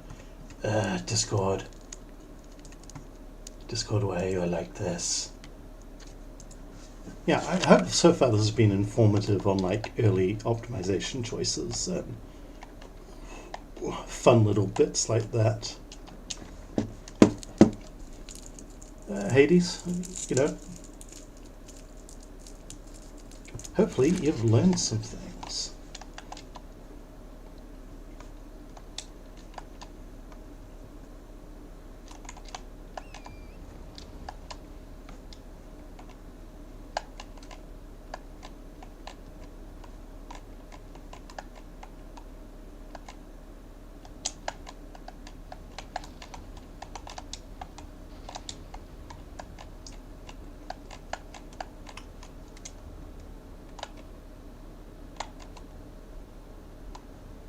Awesome. I'm glad of that. Yeah, we'll keep going a little bit because like there's some other stuff I can show in KLib that's useful to know about really early.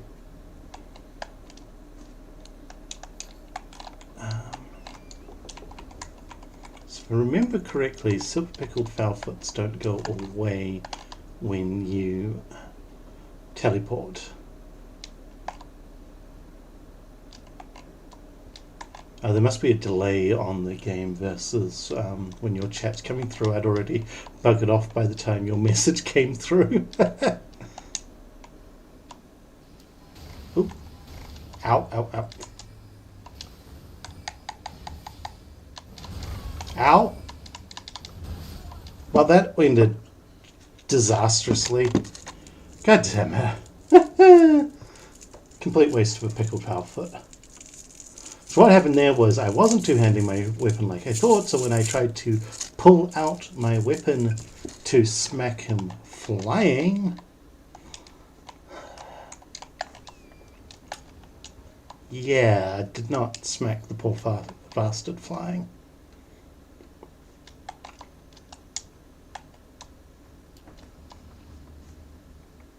And then I muffed my rolls because I panic rolled. That, as they say, is Elden Ring for you.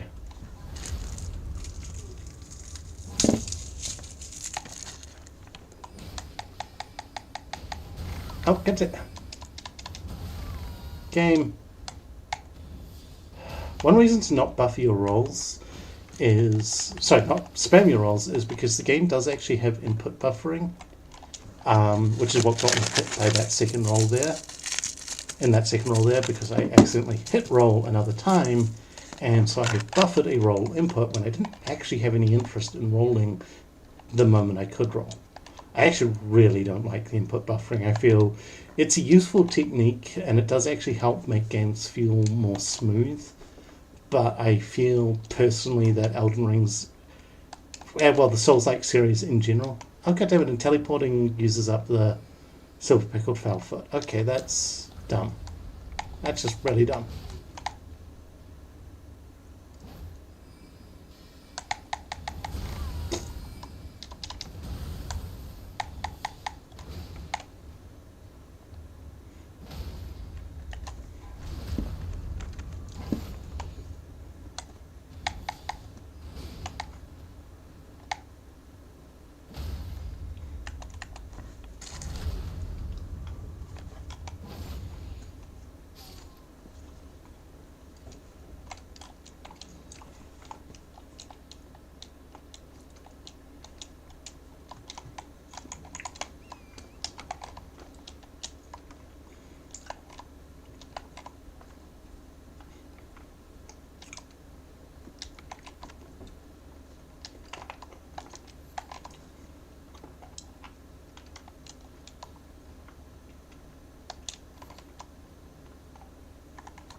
Okay, this is getting a bit worrying.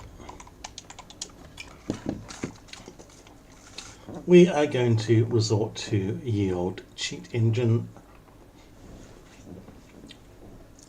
because, quite honestly, I'm just like a little bit annoyed at having to, at that thing not dropping. I've proven beyond a doubt I can kill that thing. And I can kill it real good. I am morally justified in using cheat engine to give me the item now.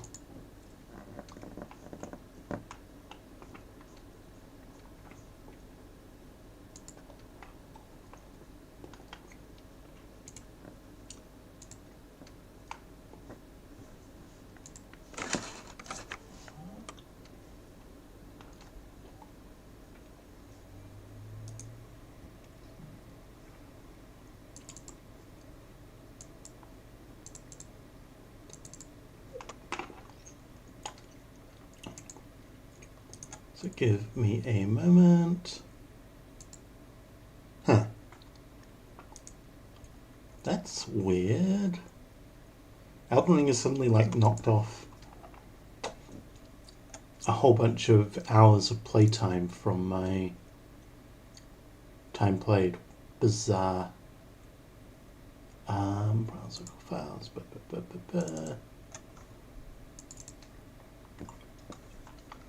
Boot Elden Ring back up, at this time with its anti-cheat disabled. Insert maniacal hacker cackling here.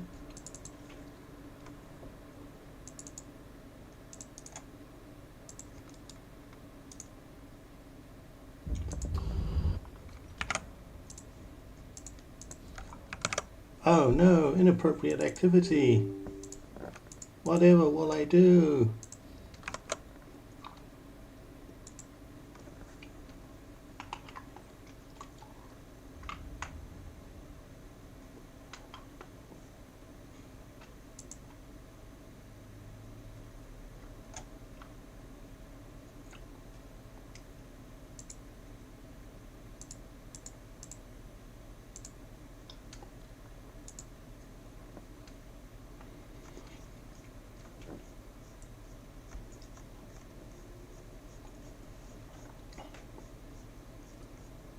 Somewhere in here. Stone Club, Stone Club.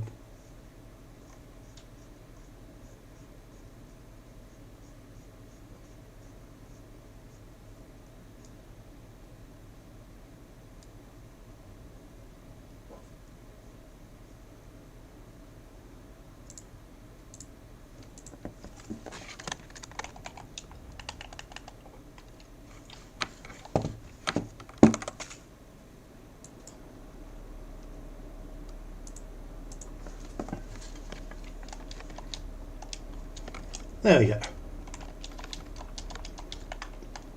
Seriously, look at how fast this thing attacks. This is stupid.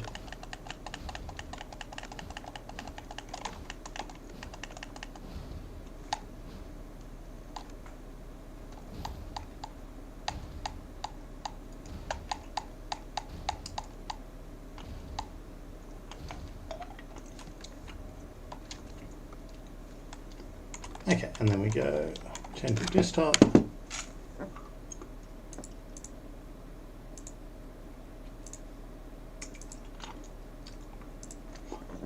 I could have taken the time to give myself unlimited mushrooms and scorch things, but I want to keep this thing as legit as possible. This is supposed to be, you know, showing people the ropes and things. This is just me going, okay, the grinding is probably getting a little bit boring. There's only so long I can keep a patter going that makes, and here I hit the same guy in the same way repeatedly.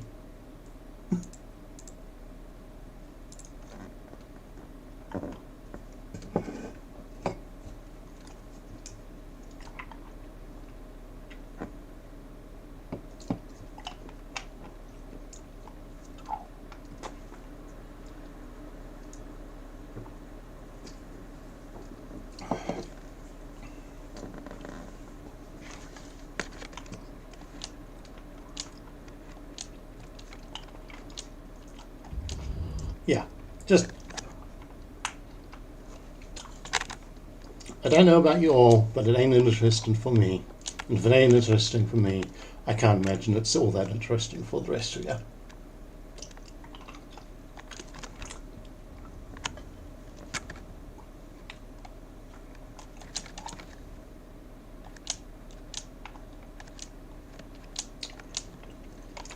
So we'll do a few more things here. One is that there's more crimson seeds we can pick up. Oops, ow.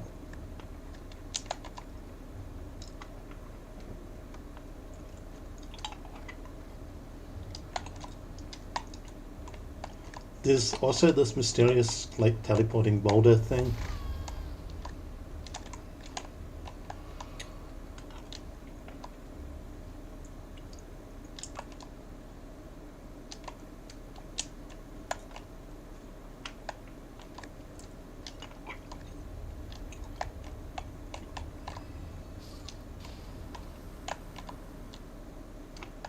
Okay, lol, it just killed itself, and that works.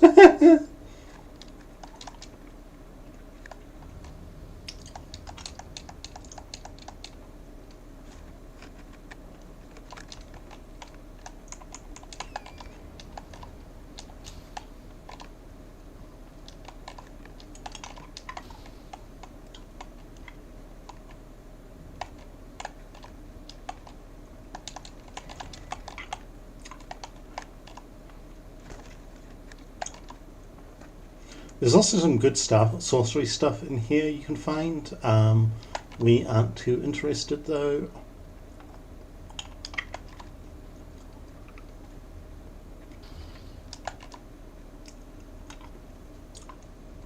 So we're just going to leave.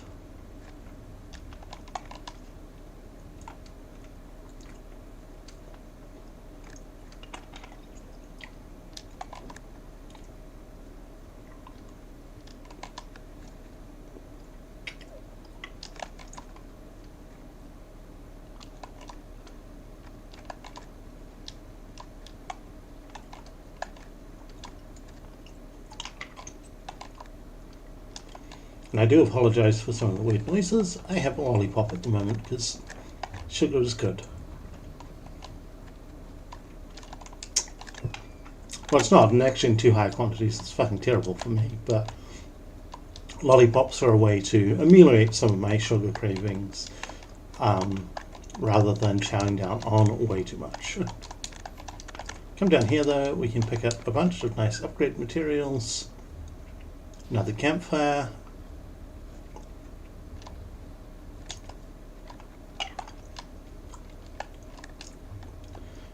over in that direction at night a deathrite bird spawns, and he has one of the best int strength weapons, I think it is, or int dex, I can't remember.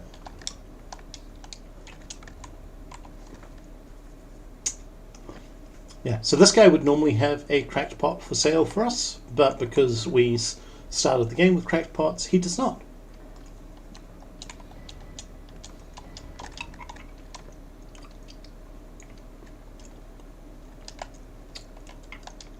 But this lets us get the Caleb map.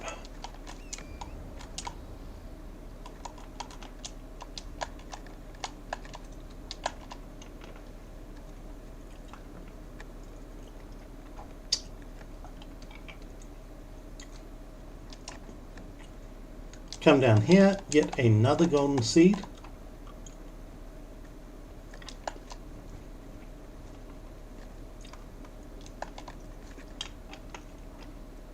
So you're not already guessing, we're getting way ahead of the game's power curve already.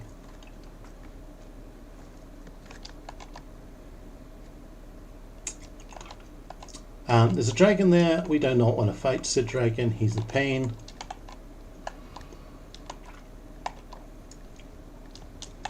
But that is the Dragon Communion Church. It is relevant if you're going to do arcane things. Dragon Communion can be really powerful, but it's not personally my jam. I find the spells a bit clunky to use and they're very FP intensive. Still, it's an option, and it's by no means a bad option.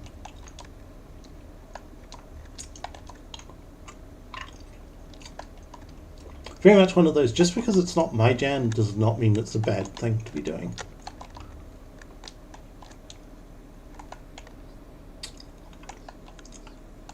Ah, yay, the performance issues.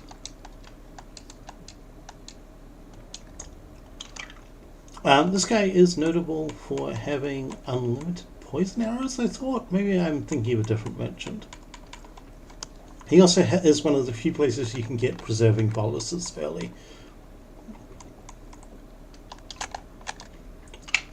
Thankfully, because we're going faith, we will never have to deal with the bullshit that is preserving boluses. Down here in these ruins is a bunch of good shit if you're a caster. Doing the int approach. We're not, but it's worth knowing about.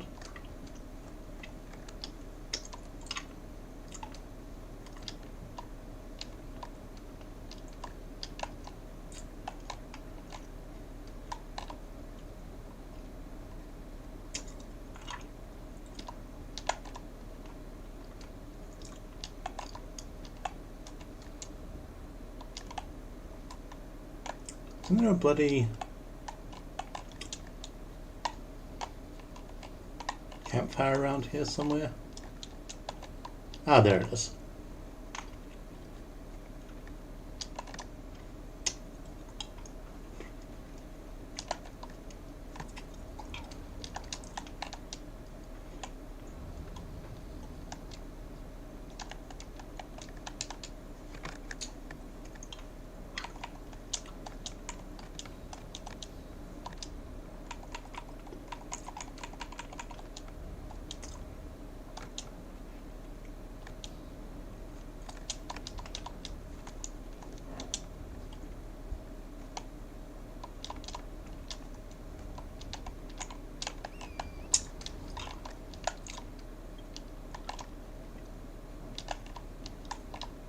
And then we can, somewhere around here is the way across, or we could just go the other way as well. But I'll just show the way across up here.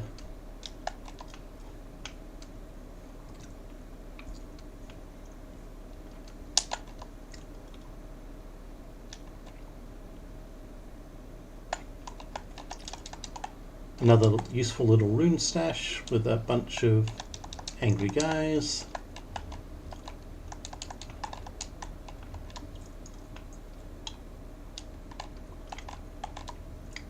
One fucked up dog.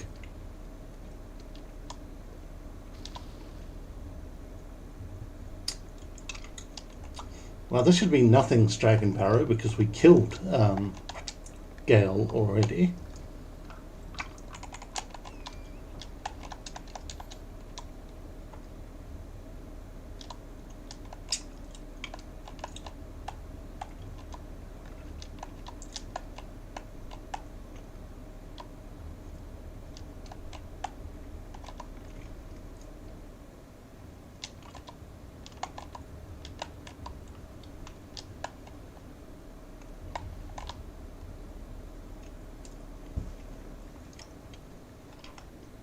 Come down here because there's just randomly a pile of upgrade materials down here and some Dragon Wing Priest. Like there's a Somber Smithing Stone 9 down here.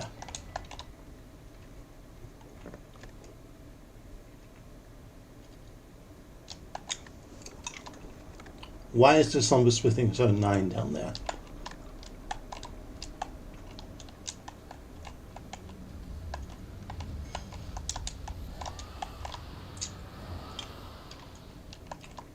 Angry Dragon. Get the map of the Dragon Barrow.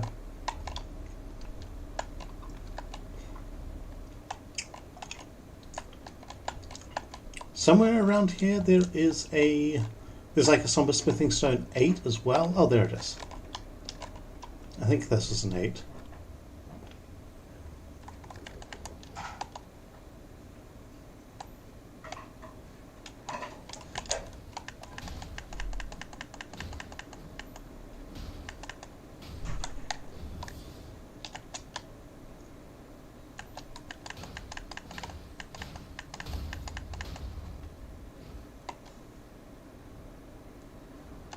Yeah. Just, I don't fucking know.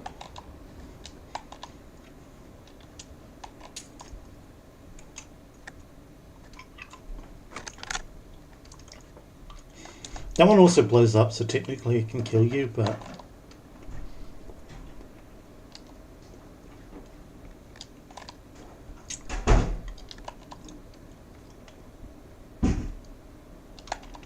Oh, I mean, our weapon isn't upgraded at all at the moment, so that's why.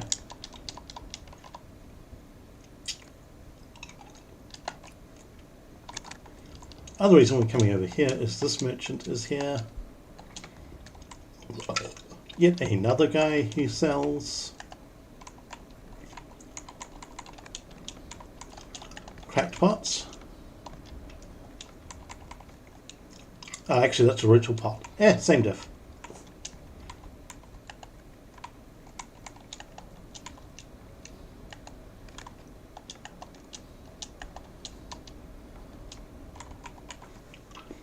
He also sells the spikes case listers, which are useful.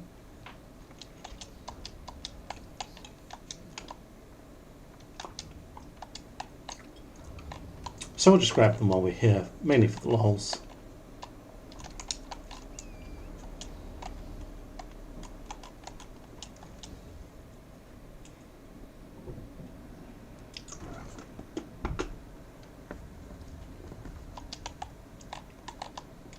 Nearly done with K-Lid, at least for now.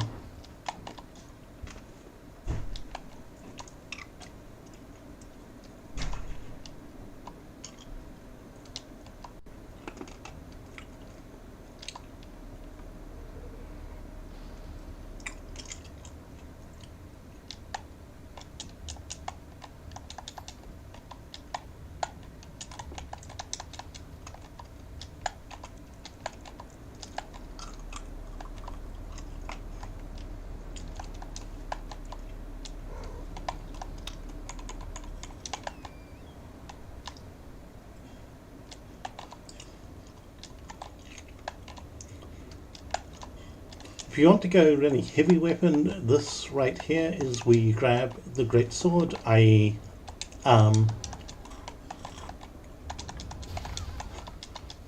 Guts' weapon from that series, from Berserk. Absolutely a great weapon if you like the ultra weapons. Goes really well with Lion's Claw, which is also in this area. I'm not personally planning to use it, as I prefer lighter weapons and I find its moveset too slow. But a great option nonetheless.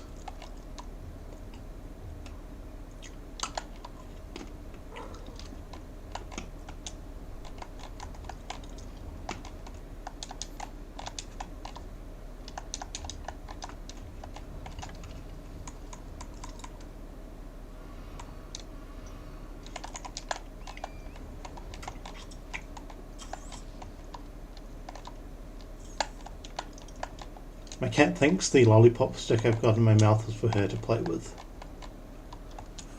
We are jumping down here for a reason. There is a useful sword called St. Trina's sword, but what we actually wanted was to grab that.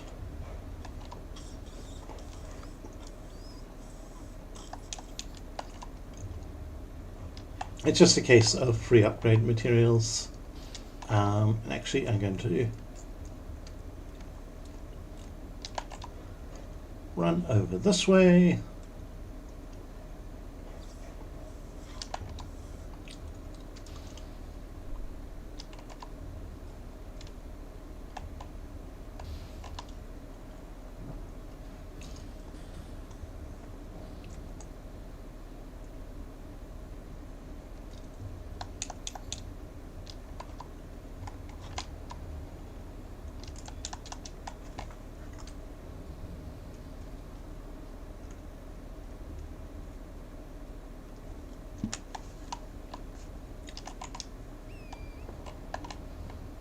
Oh yeah, there's a Ash of War here.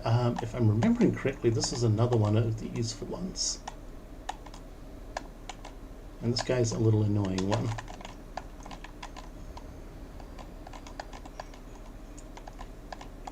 So we will just wait here a moment.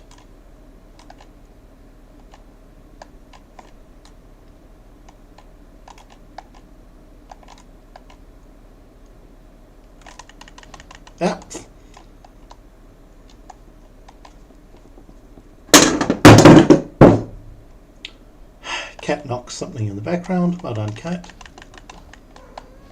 Yeah, it's your fault. Don't mwah at me curiously like, what was that? I do not understand loud noises happening. You did this. You sent the Viking on a magical journey.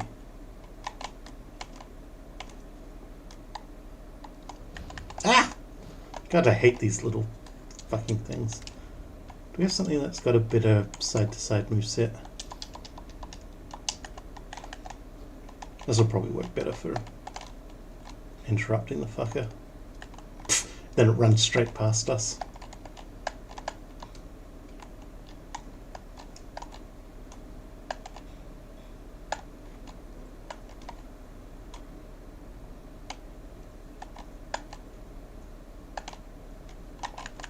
Ah, god damn it. There's an easy way to do this if you have the carrion retaliation spells, the glint. So he goes around there, over there. Oh, and then he comes back here. I just keep fucking up the timing on that.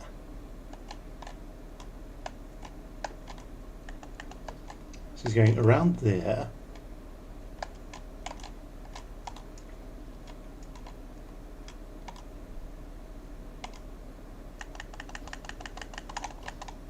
How did I even miss that time? Like, come on. Okay, so he's going to go around.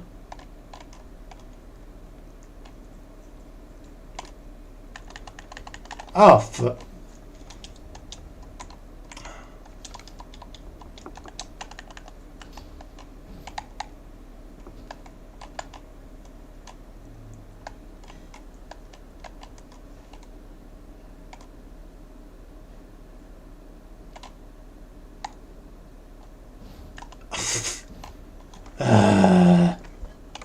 This is very annoying.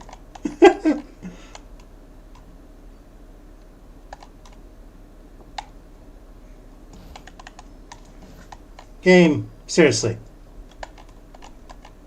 I must be just missing the fucking thing. Like, no, idiot, you're not helping at the moment, please.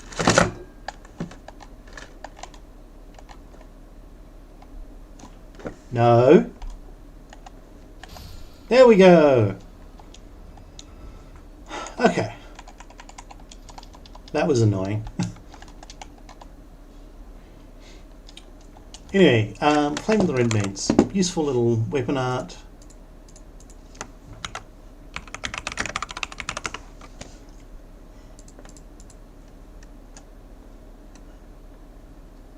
But not quite as useful as some of the other ones we can pick up.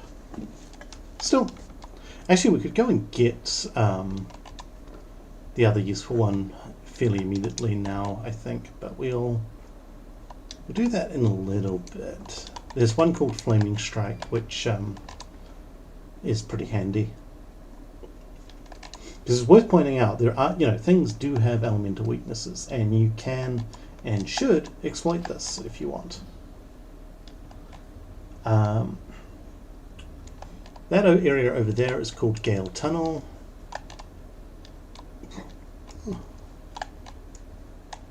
Actually, you know what? If I'm remembering correctly, I think I am. There's actually a couple of reasons we should stick around here and do some stuff. Whoop.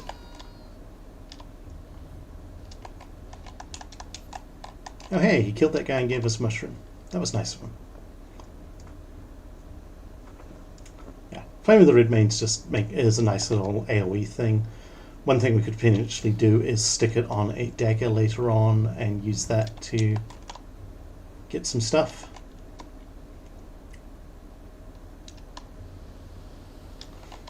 As always, the power of being a giant coward pays off.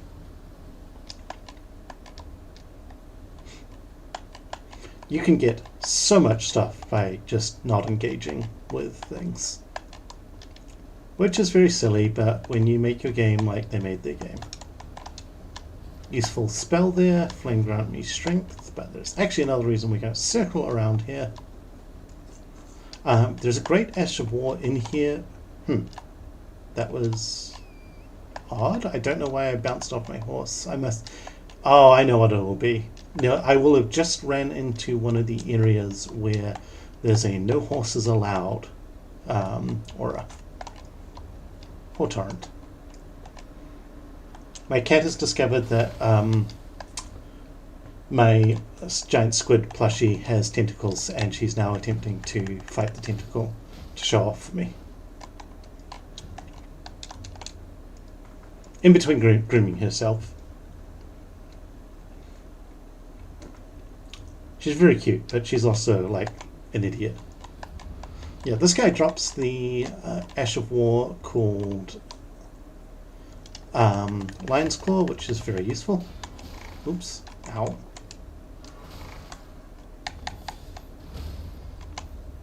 You know, that would have been much more funny if he'd just gone flying.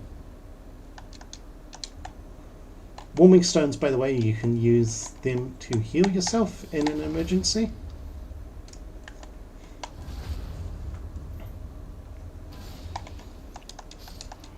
Another handy thing. Oh, hey, that's the tower shield. They are particularly, actually, fairly useful.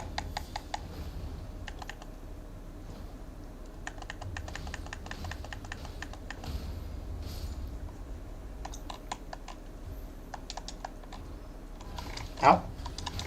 Ow, ow, ow, ow, ow.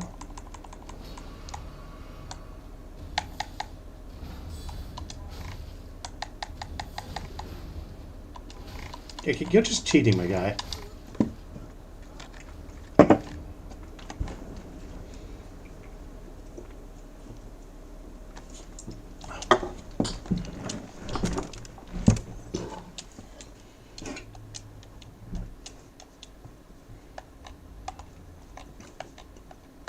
Like, that was just cheating. Stop blocking attacks when you are already in the attack animation.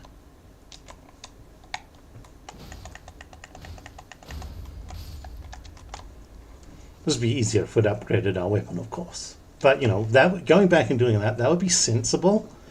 And this is a chill optimization stream, not a sensible optimization stream. So that's why we've made it more difficult for ourselves by not upgrading our weapon. Go play with the lion.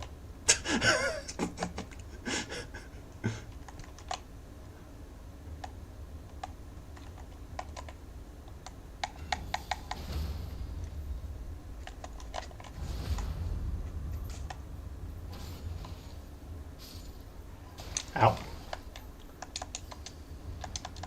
Give me that. Star Scorch hit, heal him. That's actually decently nice. That gives us +5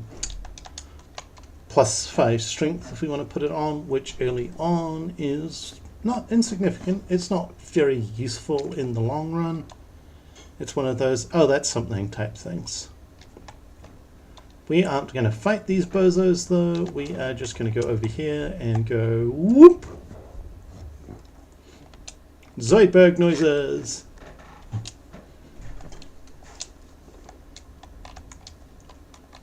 Yo. That let us skip a whole lot of stuff.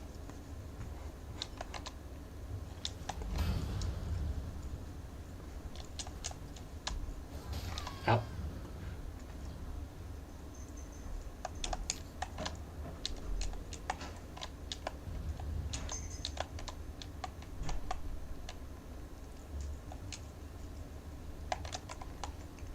Narrowly avoid falling to our deaths.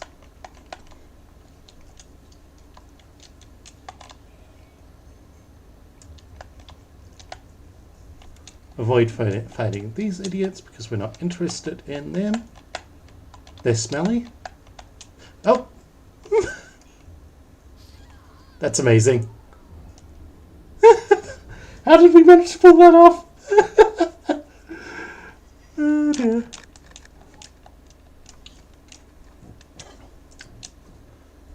Well, that's a long run back.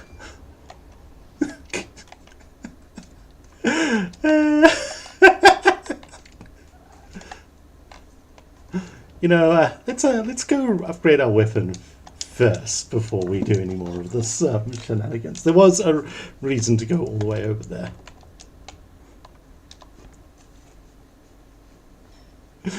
Oh dear, that was classic though.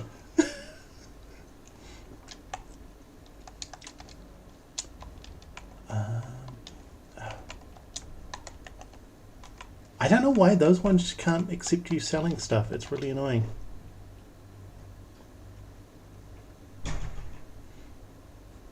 Also, I just realised I may not have the runes to upgrade, which is going to be also annoying.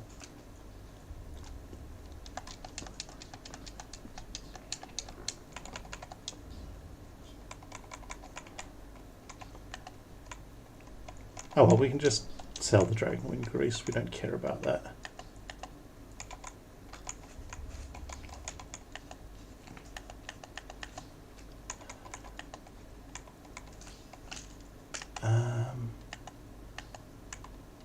That is actually severely irritating to...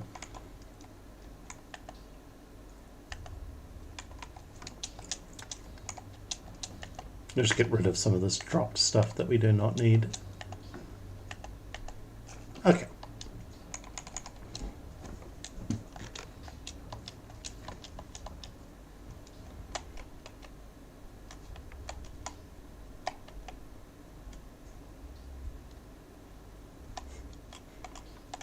Time to rescue our shit.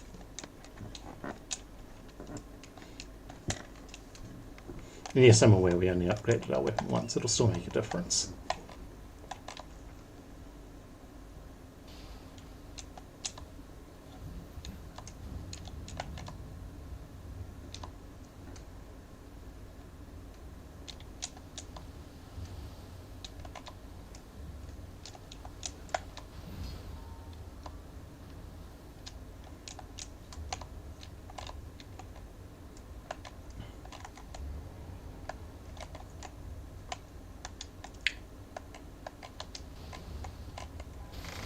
Oh, wow. I mean, it's only 3k runes and things. It's not...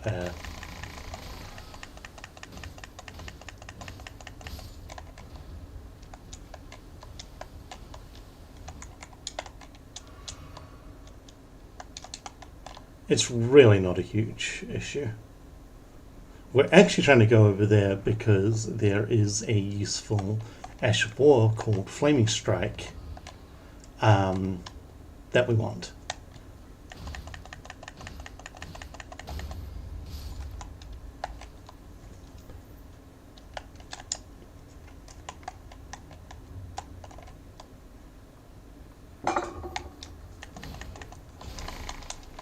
My pride in these games is limited. Like, honestly, that was worth it for the comedy of just, perfectly avoiding all this shit and then jumping my horse down in a ravine. You're not a very helpful cat when you're involved like this. Like, I do love you, but you're just not helping.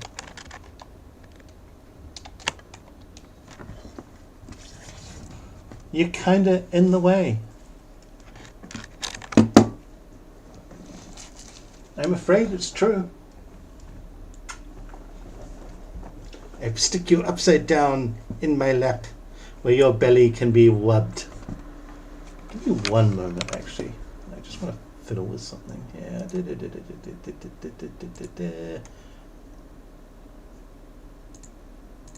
What if I do that? Did that desaturate things? I have no idea. Still looks very saturated.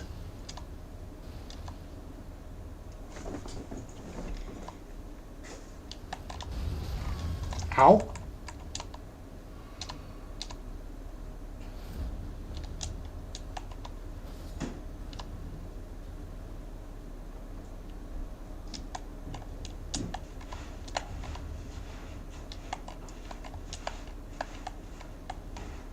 Isn't there actually something down here I want, I think?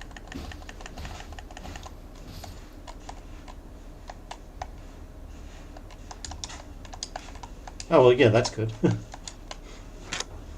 I really don't understand Caled and the way upgrade materials of just completely random levels are all through it. It's bizarre.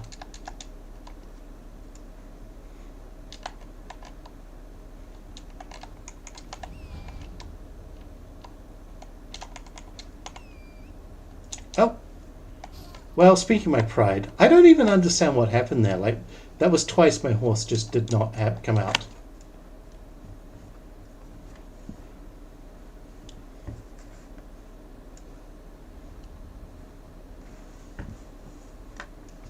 Okay, we're trying a slightly different route of getting there because this is annoying. The rune loss I'm not too worried about. I can get the runes back easily enough.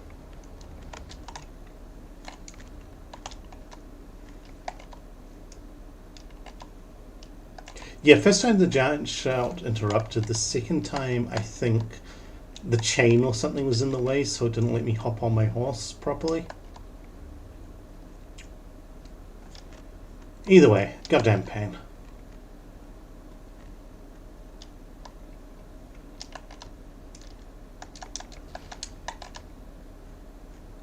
Also, bizarrely, fan daggers are, they're one of the more useful, like, invasion items and things because they have such a big hitbox on them.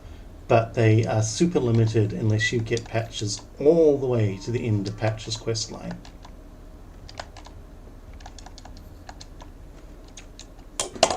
It did!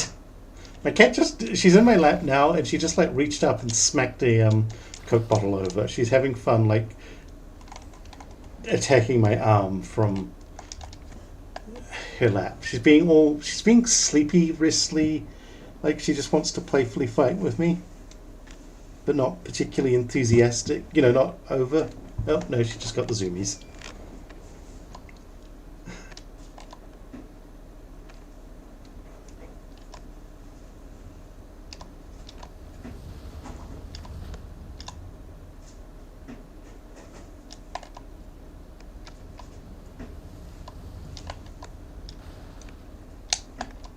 Okay. We have successfully navigated a basic ass bridge. I'm good at this game, folks. I'm good at this game. You can't prove otherwise. Penguin is just conveniently ignoring all the video evidence that has been recorded indicating that Penguin's skills at this game are only so-so. Okay, yeah, the fuck?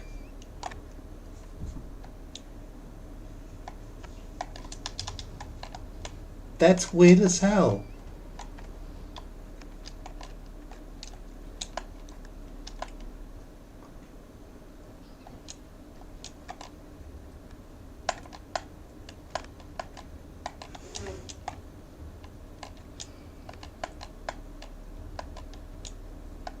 Okay. We have successfully navigated all of that shit.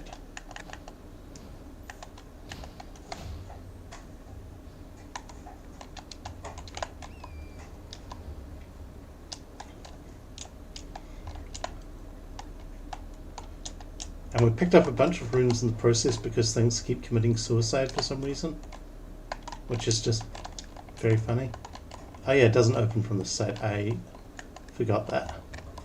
Actually have to go over here and climb the ladder.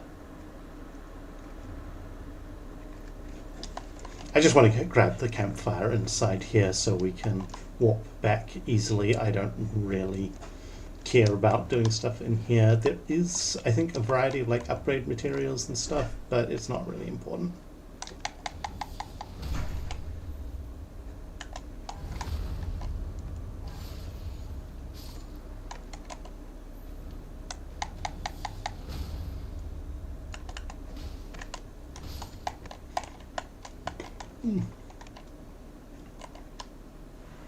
Though we will take the time to murder some fools anyway, just because they have the brass shield, and if they drop the brass shield, we'll be happy.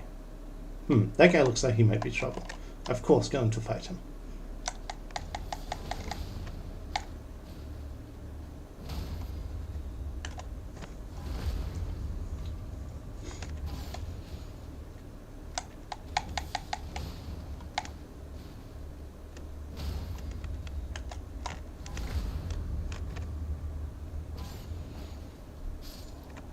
I found the best fucking one of those messages. There's a particularly annoying type of enemy called the Fire Knights in the DLC, and there's one that you can sneak up behind and backstab, which sends him hurtling to his death.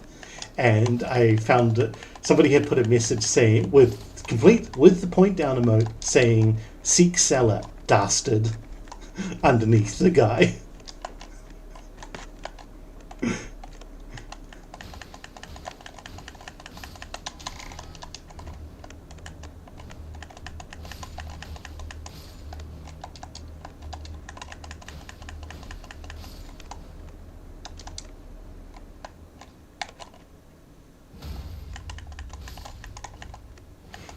Just perfect, 10 out of 10s. You get an instant applaud.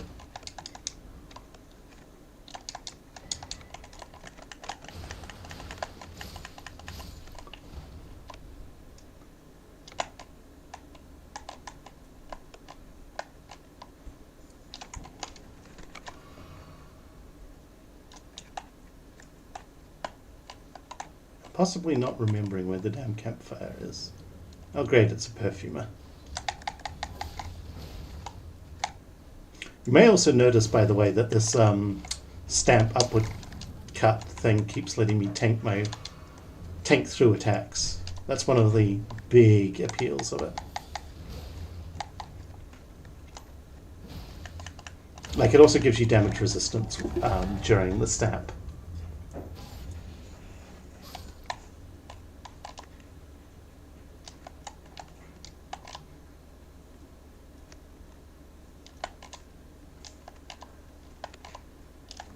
Yeah, you can see like how strong this character has gotten already. Like, this is a mid-game legacy dungeon we're in, and while obviously the enemies are a bit troublesome, we only have a +1 weapon and we're doing just fine. I'm just trying to remember how I get down. I think that's right. Bunk, bunk, bunk.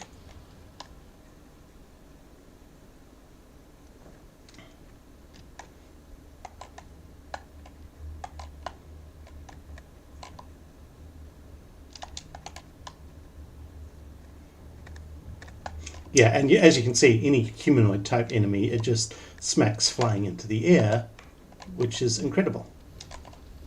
Probably not that guy, though. Also, Flamberge, really good weapon. If you're at all the type who wants... Also, do note that we have found outside a +6. Early on inside a +5, and then up there we found a +3. Like, I am so fucking... Caleb confuses the hell out of me. And then another +5. Just like... Bleh?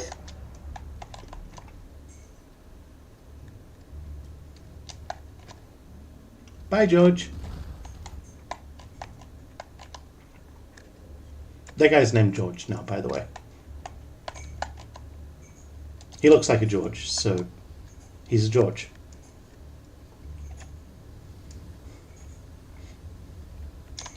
Hopefully there are no actual Georges in the audience.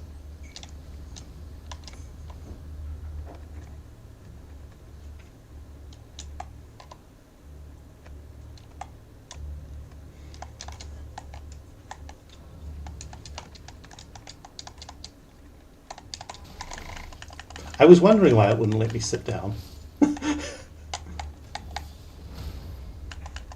In some ways the stance break is actually less satisfying than just watching those assholes go flying.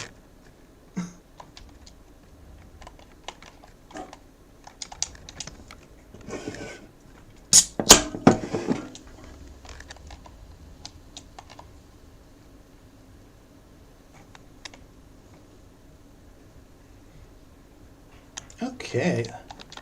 Our character is coming along really nicely. So we can go here, level this up. I mean, look at the damage on that now. 134 plus 55 already. What we're actually going to do, though, is just for demonstration purposes of why we took that detour, we're going to go pop thing on. Lots of things are weak to fire, especially in the early game.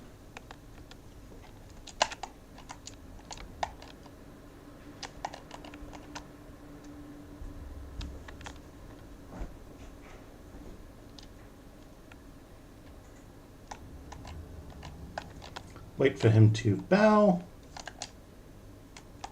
because this gets us an emote.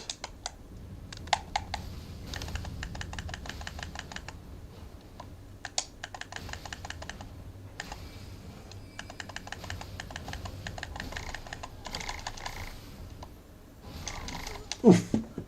Stuffed up there, but like you saw how close that was to just obliterating him.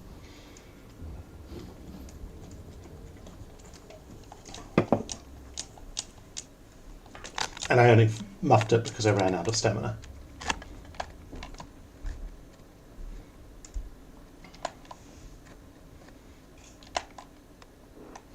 I love the bloodstains down here though.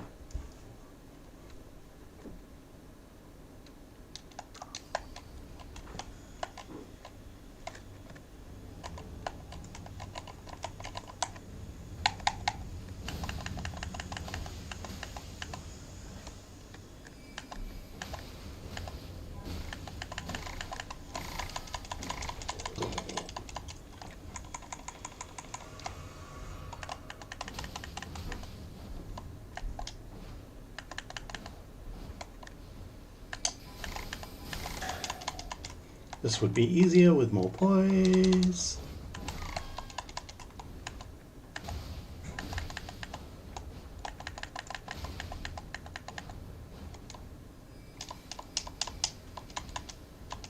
It's also very annoying he has unlimited FP. Down he goes.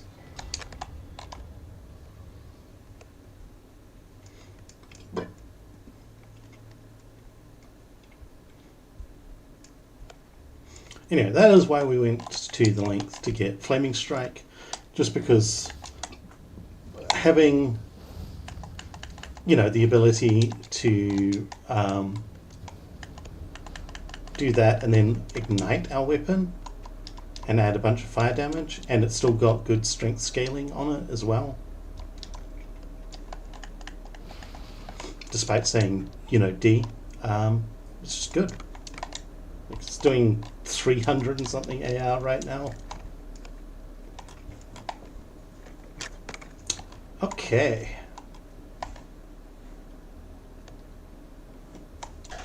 Right, I think we're at the point where we start switching tracks a little. And we start collecting materials to upgrade. And also, like, what we can eventually do is put stamp upward cut onto the Great Hammer and, upgrade that as well.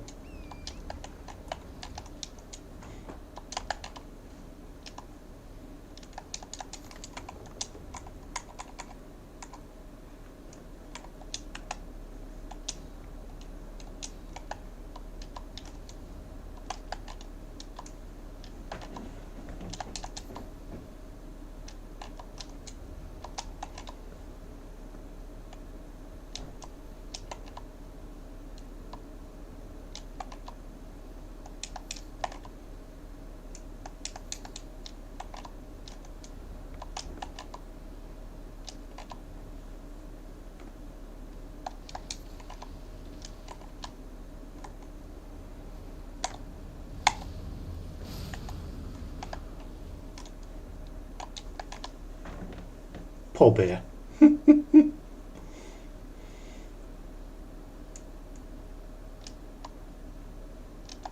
the map.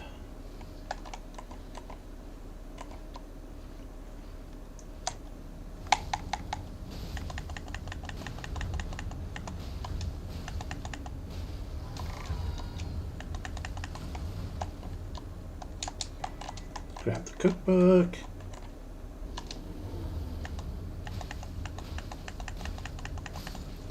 Absolutely annihilate the rune bear.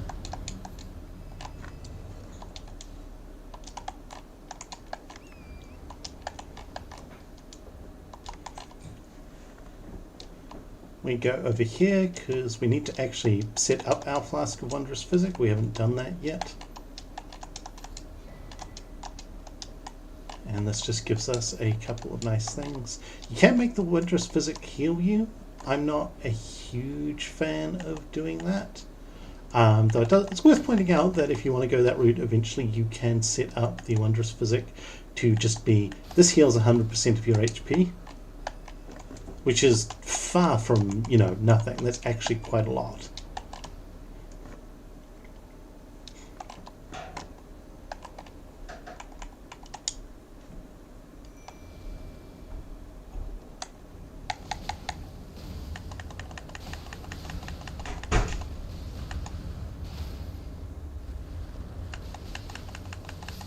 Get wrecked, bear.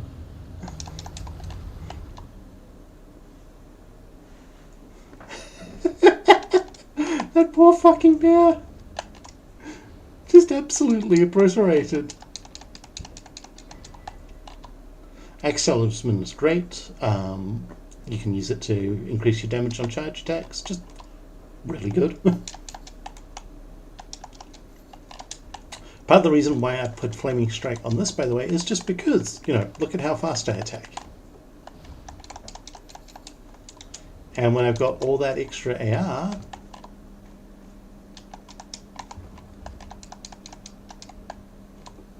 plus we can get another Smithing Stone 2 out of here, and of course we can come back here in a little bit and trigger the Blade questline. I think it's Blade? Blade? I know the I is somewhat important, but I unfortunately cannot pronounce Welsh very well. Which is a shame because my ancestry is Irish and Scottish. And I'd like to sort of connect more with that side of things, but oh well. These guys are really a little bit creepy with their I'm hungry, I'm so hungry. Like, just chill out, my guy.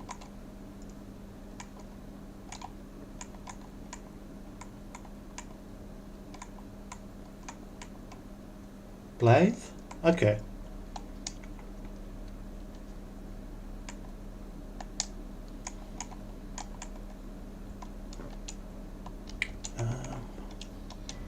You can invade people to get easy, quote marks, rune arcs. What I'm actually going to do, because I'm not really a huge one for invading people, I do it sometimes. I do want to make a character who will be called a bear and just invade people in Leonia with the bear claws and things and just be very silly about it, like no real expectation that I will win or get the kill, just the humor of invading people with a bear.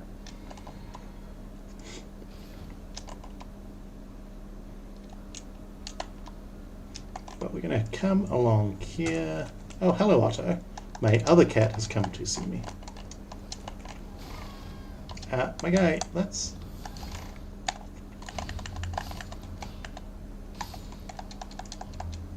Ah, not the shield.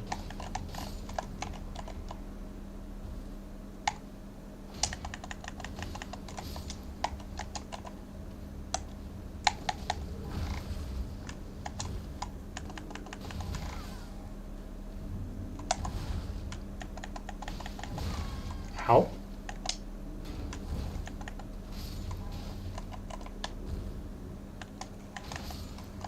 Well, I'm really glad that didn't headshot me, because that would have been very embarrassing.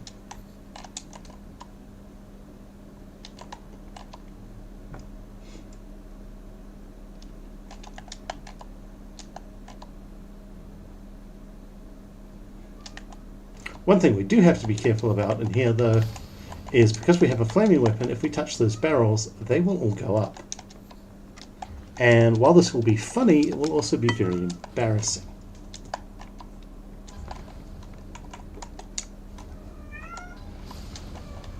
Oh, hello, idiot.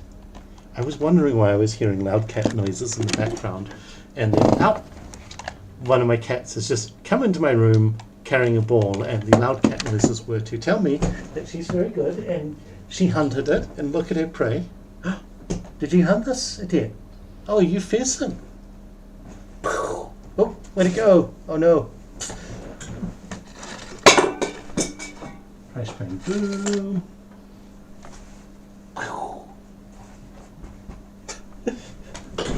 She's very pleased. I've thrown the ball and she's now hunting it. Otto's looking a little offended but fetch is my game. Wait, Otto, your sister is allowed to play fetch too, and you are allowed to stand up for yourself, buddy. Ow. Would you jerks stop throwing fireballs at me? I just want to hit you with a club. Like, you know, this is very reasonable behavior from me. It does not deserve having fireballs held at my head.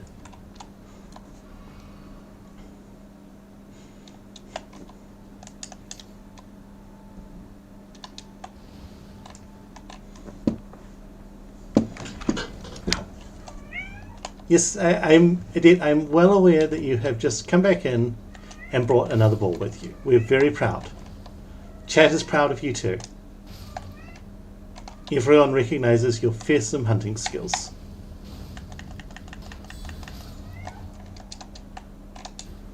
Ooh, Knight's Greatsword.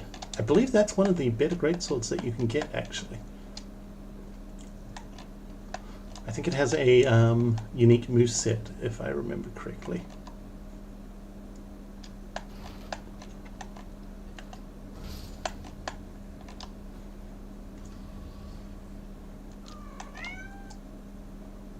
So yeah, you can see why I would spend the effort to farm up the Iron Club for Iron Club? Stone Club.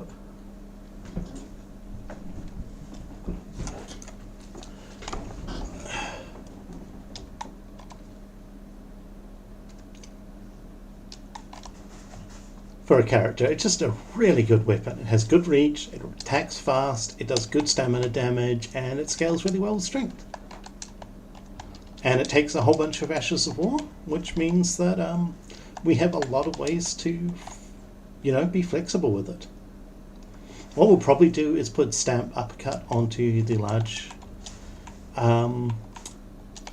club, and then we can just, you know, and keep Flaming Strike on here. Eventually we'll probably switch Flaming Strike to have the weapon be heavy but still have Flaming Strike on it. But we can't do that yet because we don't yet have the Ashes of War. Just because we get better scaling with heavy than we do with Flaming Strike, and not splitting our damage is nice. This early on in the game though, as far as I know, basically everything we're fighting is weak to fire. I threw it out the door and she didn't see it, so I had to catch her attention and then mime throwing it, so she shot out the door to look for it. I don't actually know if she'll find it or not, but I've at least done my part to help her. No, she's come back in and she's looking sad. She can't find it because it stopped moving, so how is she expected to find something that stopped moving? You know, that's dog logic. It's not moving anymore, so how can I play fetch with it?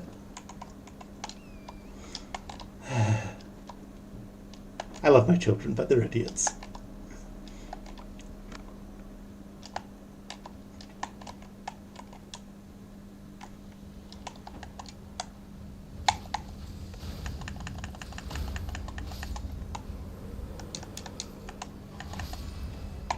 You can cut the tentacles off those guys, by the way, to make them much easier. Or, you know, you can do what I just did and set their faces on fire. Okay. So as you can see, we're already in like a great fucking position early on. Bonk. Bonk. You know, if I was a wolf, I would just run the hell away if somebody with a flaming club was coming straight at me. Like, it's stone and it's on fire. I, as a wolf, obviously know enough to recognize that stone does not burn, so what the shit?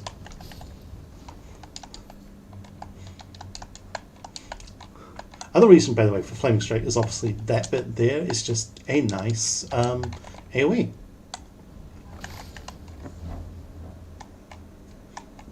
$10. I'll be right back. You missed. There's a ball somewhere in the hallway here that I threw for a dead, and I heard louder dead noises, and eventually she came into my room carrying the ball in her mouth, being, I have hunted this. Here's the door. Right? It's been thrown, amazing! Run out. Otto seems a bit sad about this. Otto, please, you can play pitch too. You could race your sister for the ball. Wait.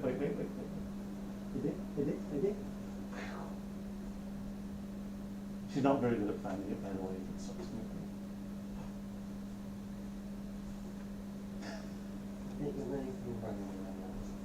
Yes.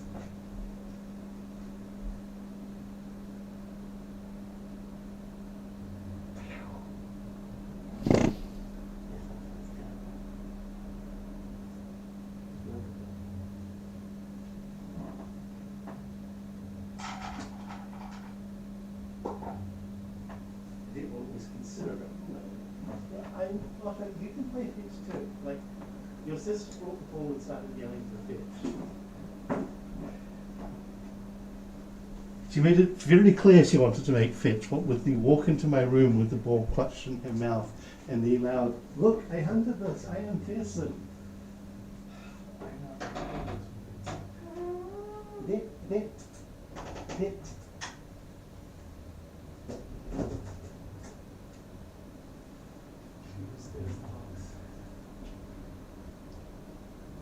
Okay, you got to bring it back.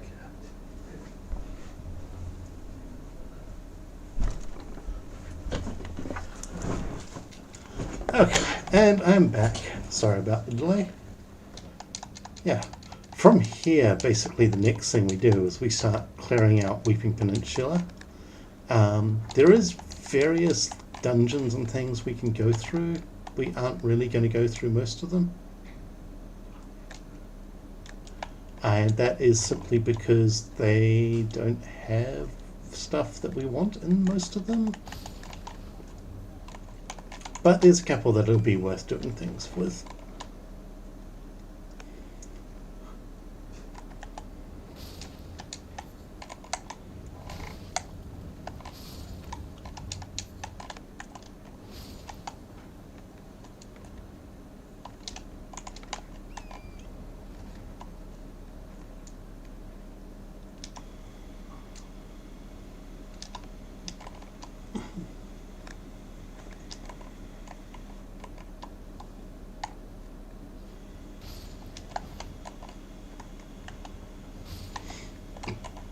Also, I should point out we did pick up the spell Flame Grant Me Strength. It would almost actually be worth it to spend a few levels and pick up 15 Faith, which I think is the requirement to cast it.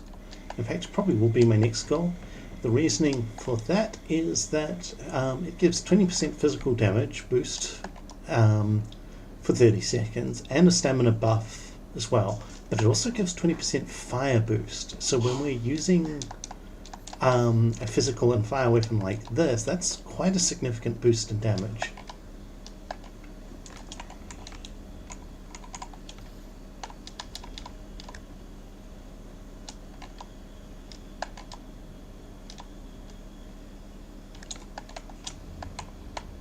Whee!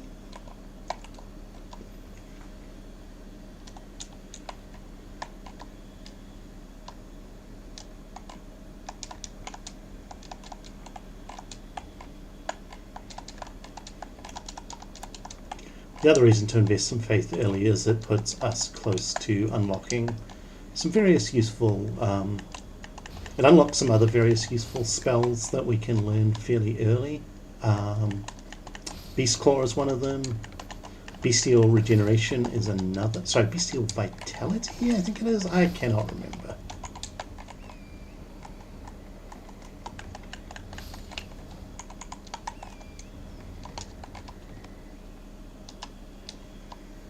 There's just some good spells you can learn early.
Oh, huh.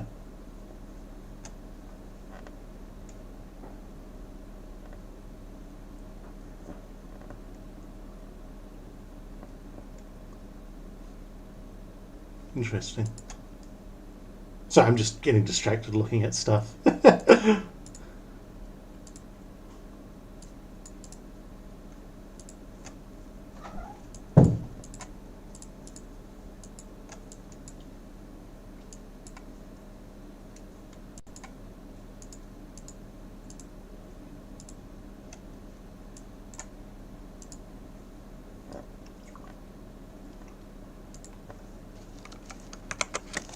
Whoa, why have I suddenly got a bunch of fucking pings?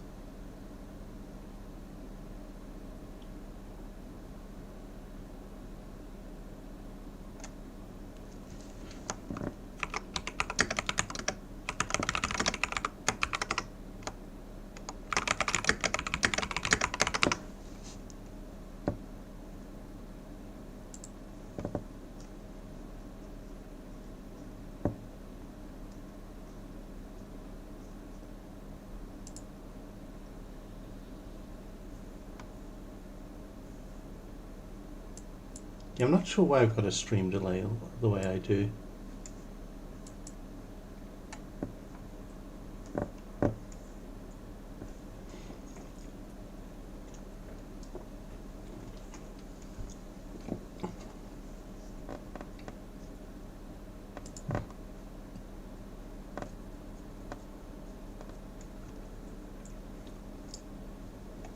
Okay, well I might wind things up for now, folks. I don't know. I might keep going. I'll see how I'm feeling. I should go and take my medication. I might keep going, and people can watch this later or something.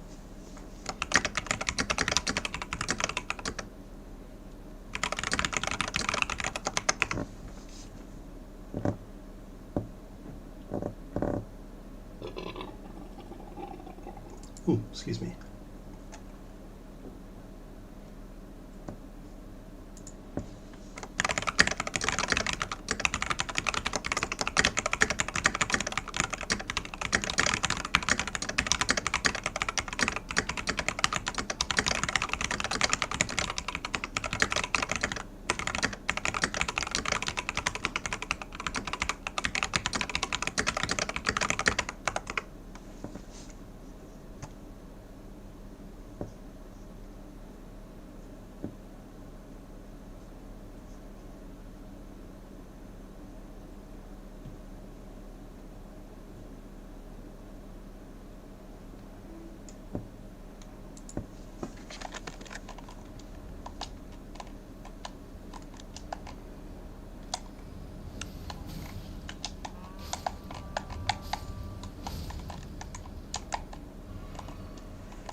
Okay, I do need to stop in a moment and get my meds, folks, but I'm going to beat a few people to a flaming death.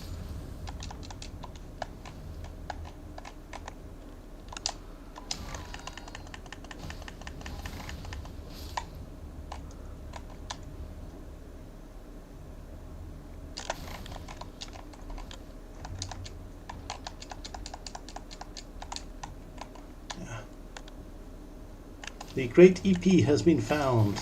Now you too can be sleepy. Or EP, as the case may be.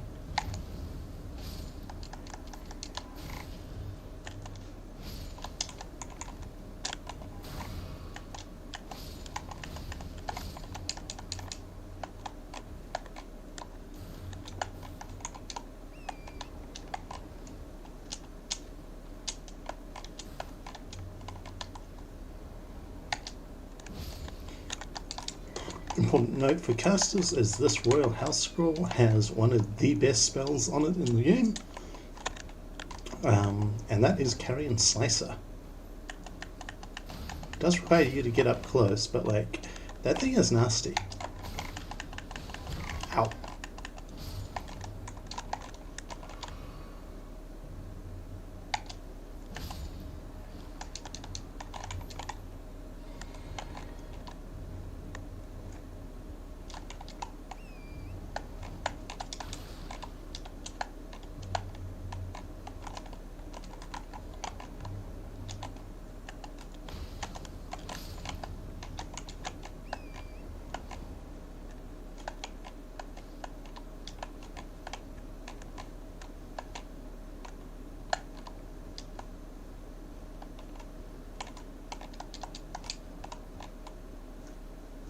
Okay.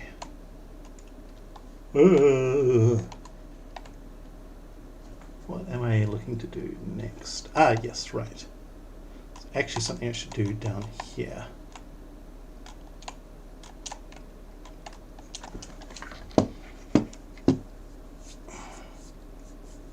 There's a couple of things down there, in fact. But I will be right back, folks. I need to grab my meds. Should probably kill the arsehole here as well. We should be strong enough to do that now.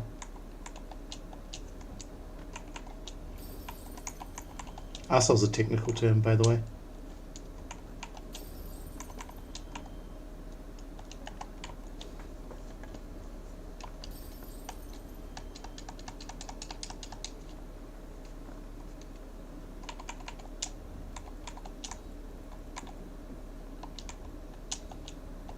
Yeah, I know I can't cast it.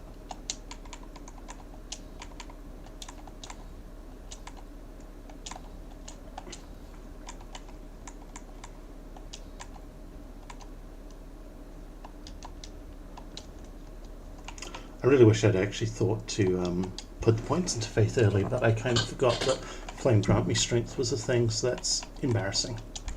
See la vie.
Okay.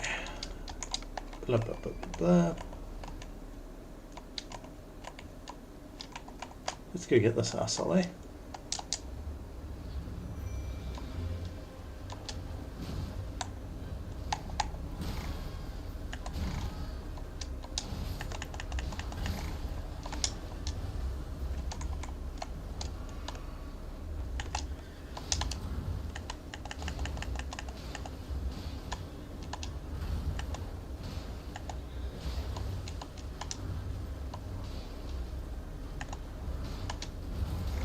Oh, that's rude. That's even more rude.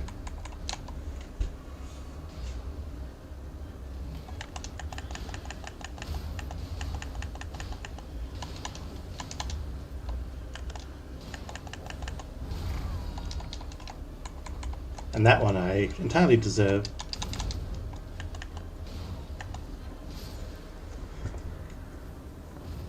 Hey, we got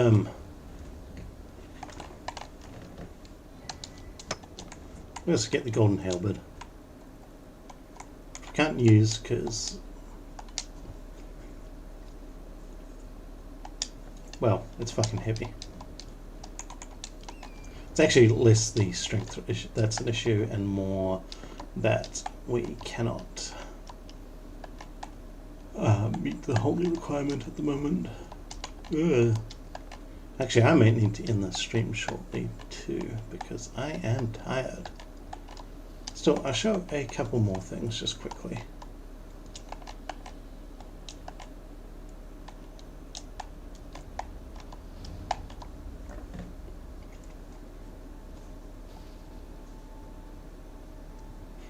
One is that we're going to go find Bok over here in the cave.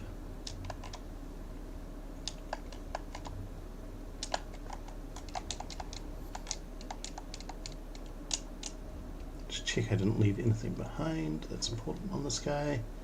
Nope.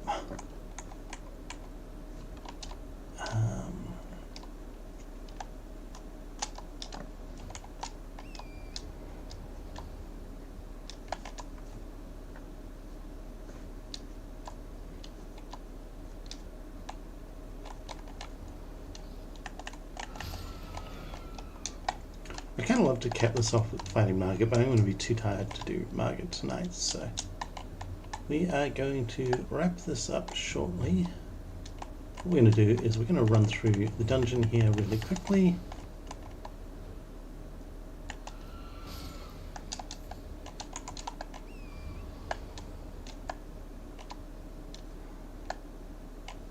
Run through that so it'll disappear. I could just take it off the map, but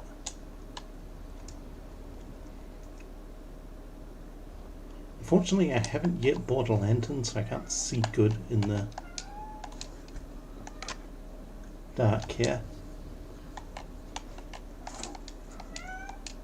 Well done, Adir. I can't play fetch at the moment, sorry, child. She's very determined I should play fetch with her. Oh yeah, I need to do something here that I forgot to do.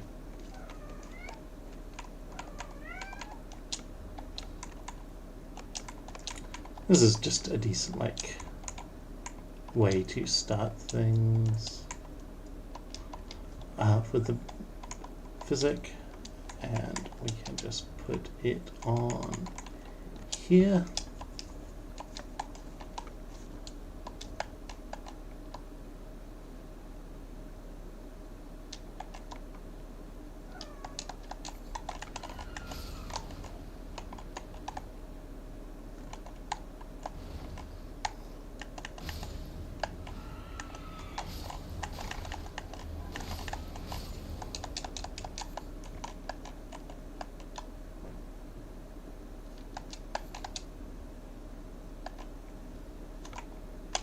Pull out your walls. Anyone who tries and shames you for using ashes, by the way, don't pay attention to them. They are silly, silly people. The ashes are a totally legit and intended mechanic for playing the game. They're fun. Like, use them. Have fun. Experiment. See who you like.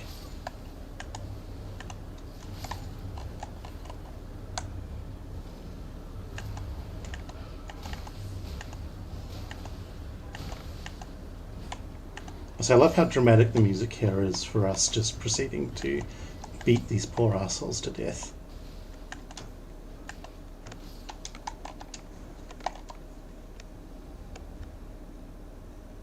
Okay, we're going to run through here, which may seem a little odd, but we have a plan, don't worry.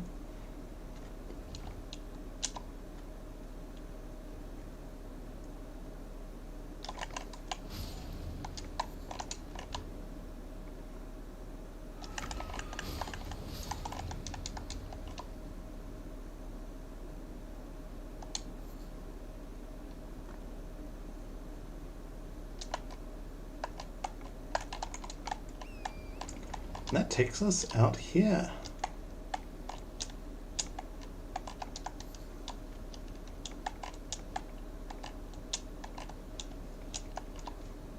And this is where you come to do Dragon Communion, which we don't really care about.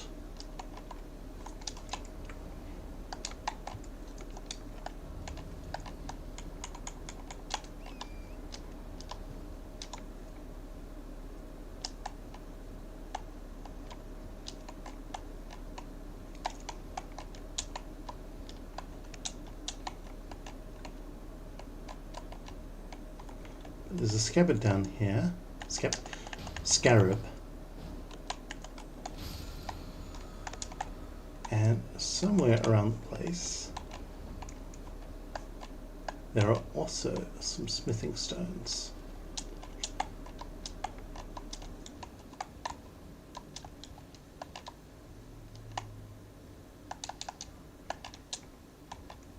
There we go. No?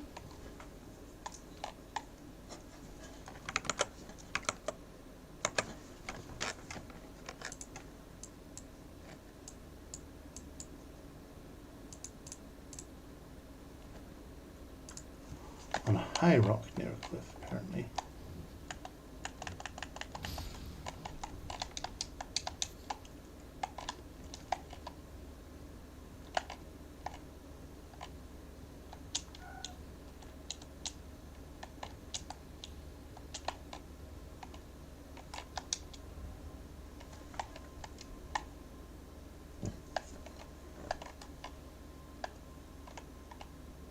Oh, right, here we go.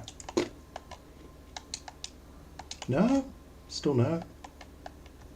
Oh, there we go. Maybe it's down there. Good grief, there's a lot of crap I didn't actually know about over here.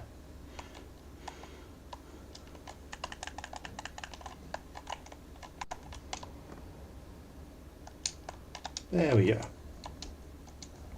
Final things we'll do.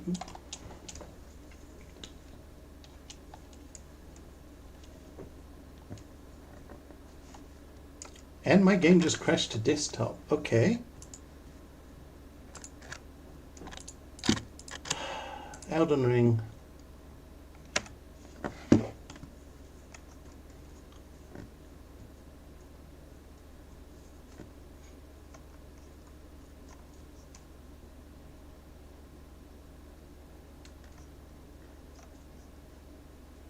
You make it hard to love you sometimes.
Yeah, I know it was not close. It's because you crashed, game. You just fucking randomly went, oh, I'm going to throw a wobbly.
Okay.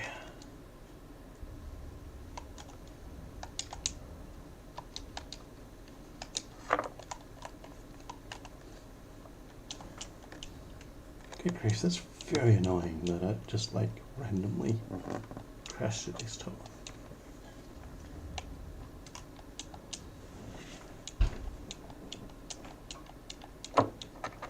You did.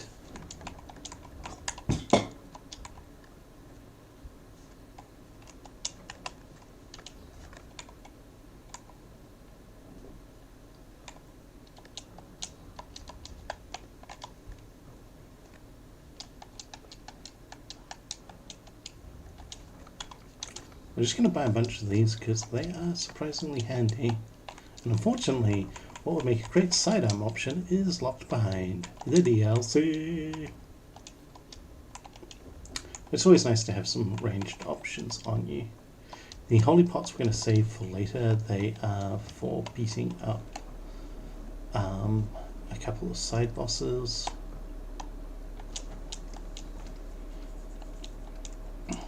Which, speaking of, I am going to go and thump another side boss or two.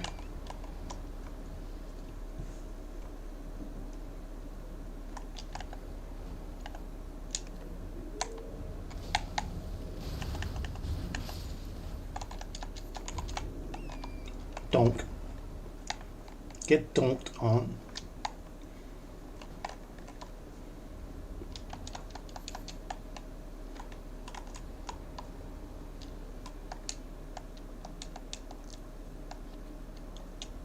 Okay, we have bought out pretty much everything useful here. That's awesome.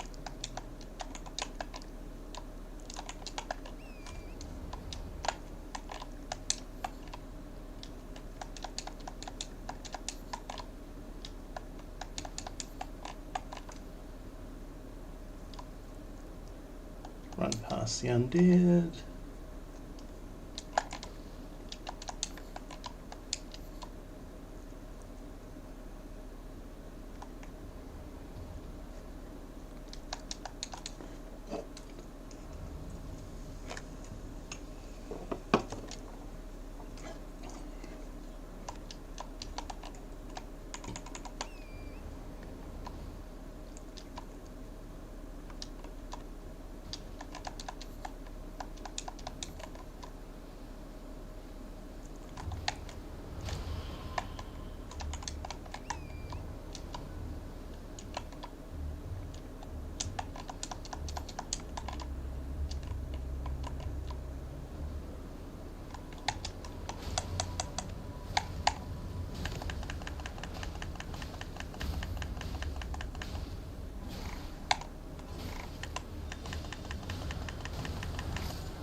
Beat this guy to death.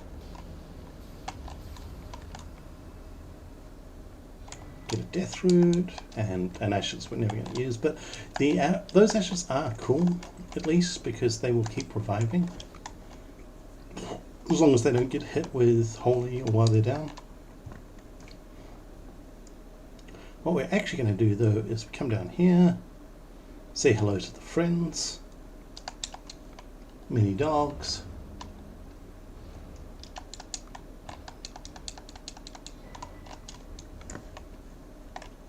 And we get our second useful talisman.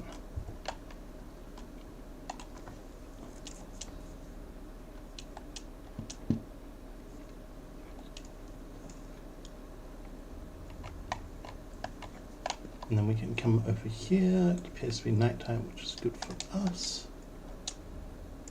He's all out of the useful stuff, although he does have the Crimson Amber medallion now.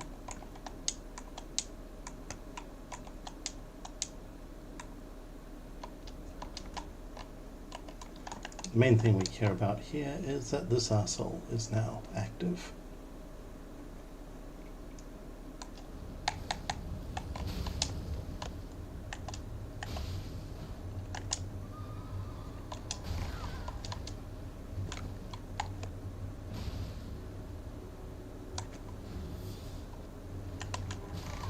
Oof.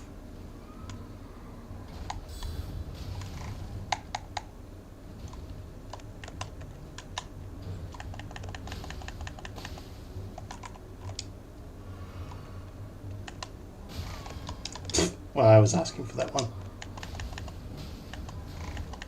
Get one more hit on the horse.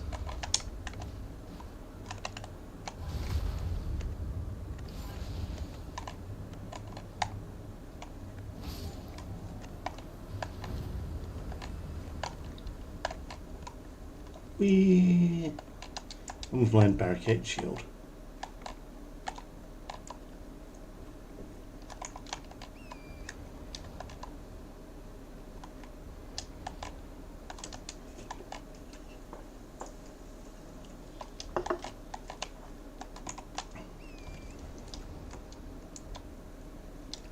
And then we can go, since it's still nighttime, we'll grab the map here.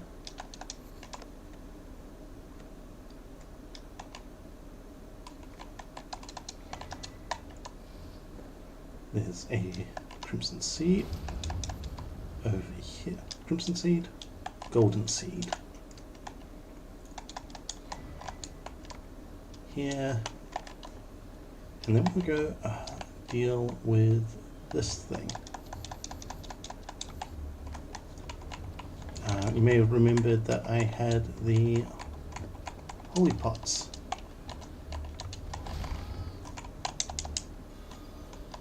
Which has just completely fucking missed him. That's why I actually wanted them though, because if I land them,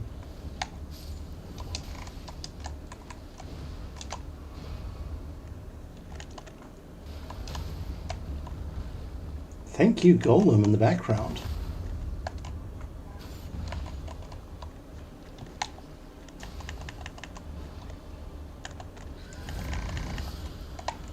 Okay. That guy's down. Yeah, Holy Water Pots just annihilate Deathbirds. Sacrificial Axe, get. Sacrificial Axe is really good because you can hold it in your offhand while you're two-handing something and you just get 4 FP every time you kill something. Really handy. I kind of feel like the Blessed Blue Dew Talisman outmuscles it for a lot of faith, a lot of like general play, but once you can get that, but that's, you got to get through Mulg and Radahn to get that, so it's not exactly happening too fast.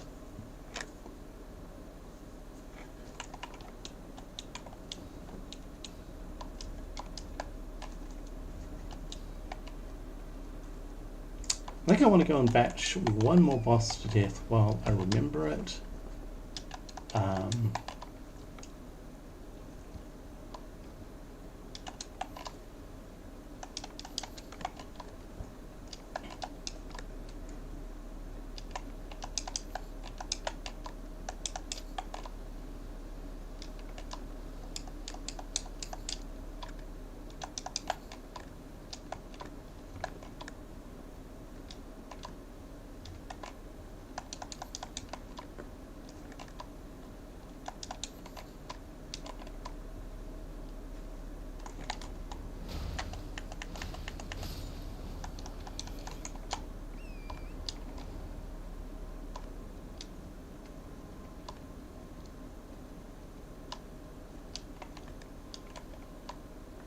These guys, by the way, they can drop their sword spear. If you're willing to farm early, the Guardian Sword Spear is one of the best dex weapons in the game. It hits really hard, it has an incredibly fast R1 moveset, both one-handed and two-handed. I really like two-handing it and just going to town with it. It also takes a bunch of excellent Ashes of War. It's just a good weapon. Oh, one of the other reasons to do Weeping Peninsula early, I should actually go up and grab this just for demonstration purposes.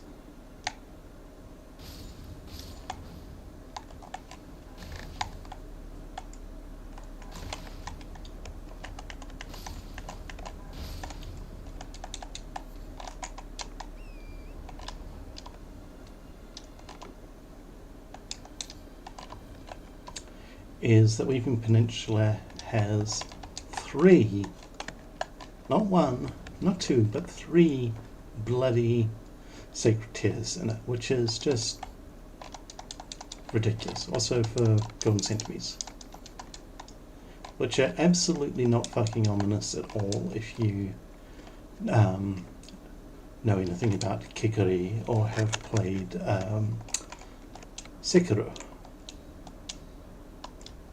In which case you'll be aware that, yeah, centipedes, not a good look.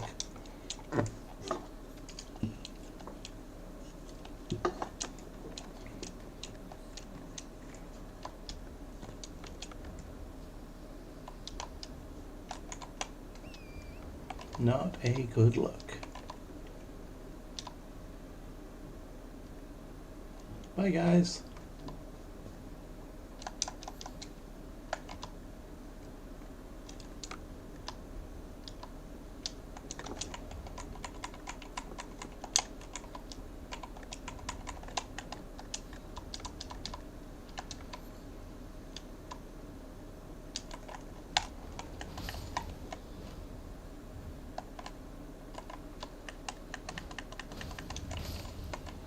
Yeah, friends, I don't really think that hiding in the ground is healthy for you. See?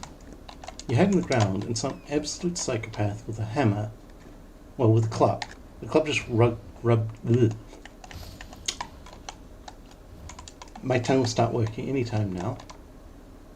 A club just covered in rocks starts whacking you to death with it. I mean... And the club's on fire, too. Just, like, it's not good. It's not healthy.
And this is why I brought some throwing daggers, by the way, because it really does help.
It was a trap.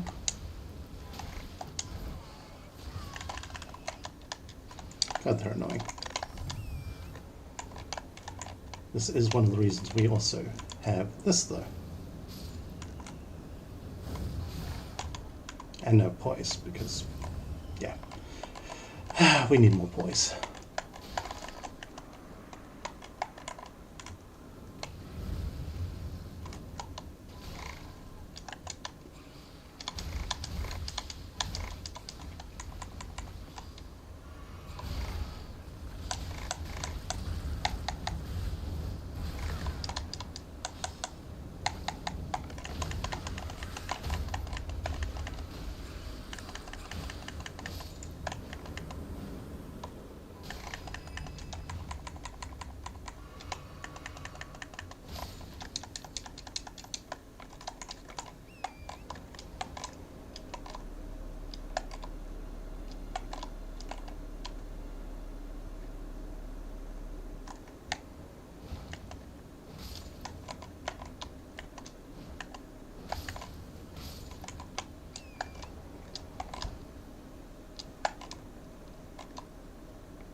Another random edge down here.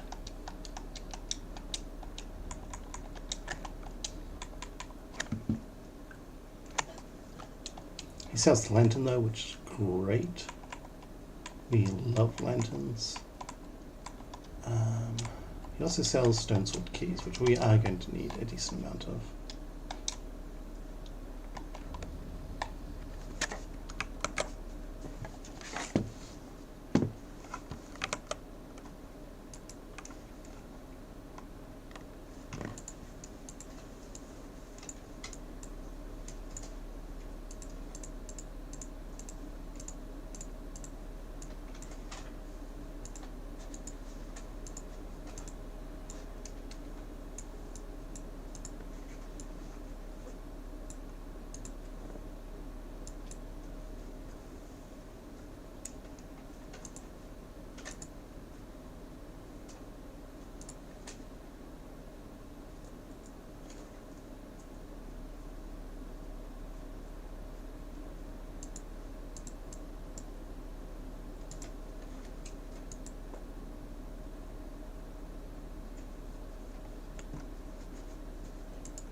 Okay, there's another secret here.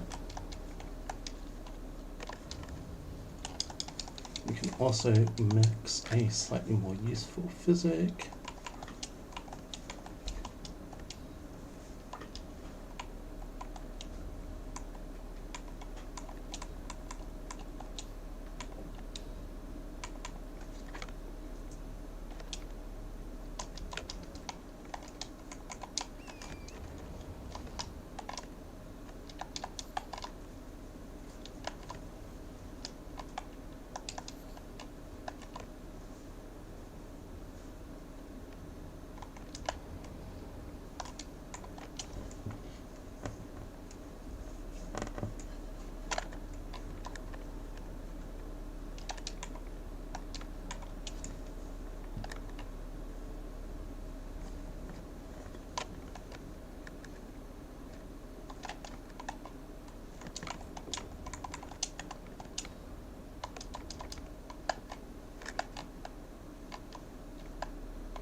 Gah! Yeah, this is why I need to go to bed shortly.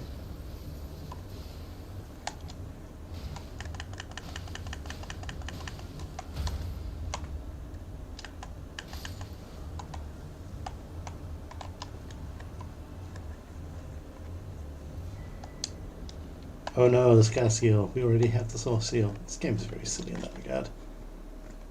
But that's an extra 5k runes, so...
While I'm here, I may as well do one more thing on Weeping Peninsula, and then the only thing left is actually bowling over Castle Warn.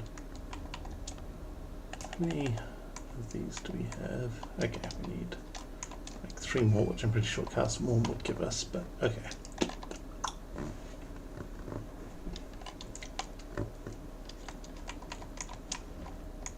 Also,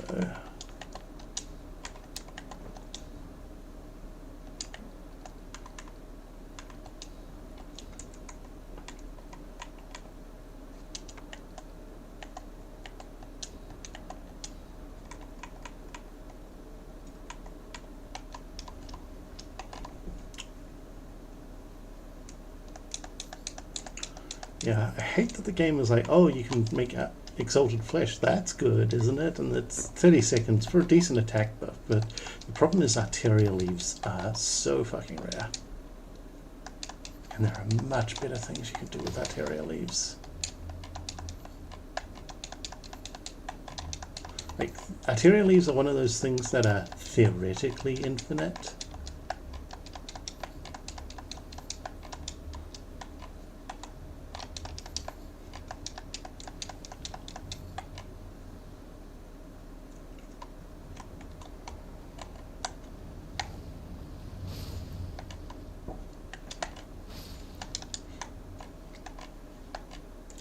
Emphasis on theoretically,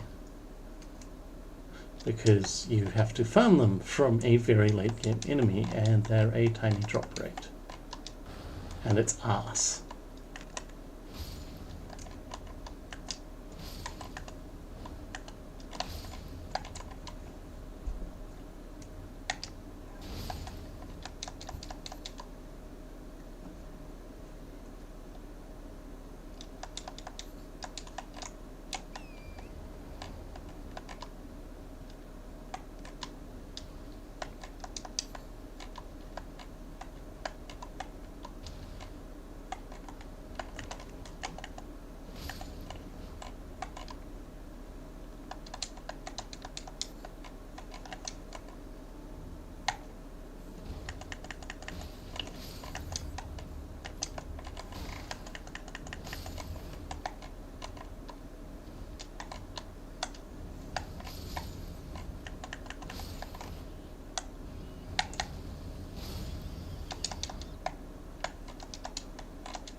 One of the nicer little spells you can pick up, Flame of Frenzy.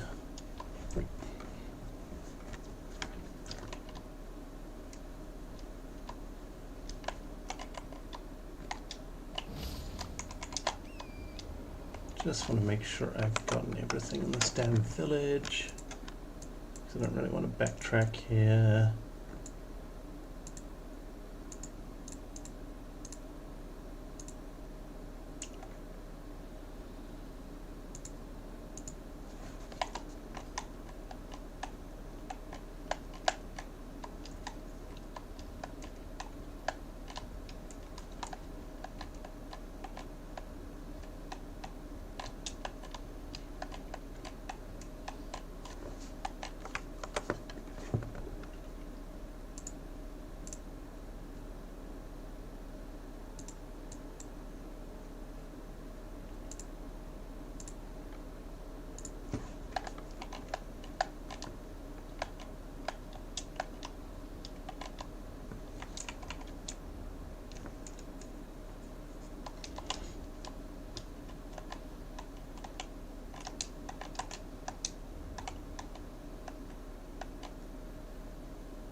Ah, rude.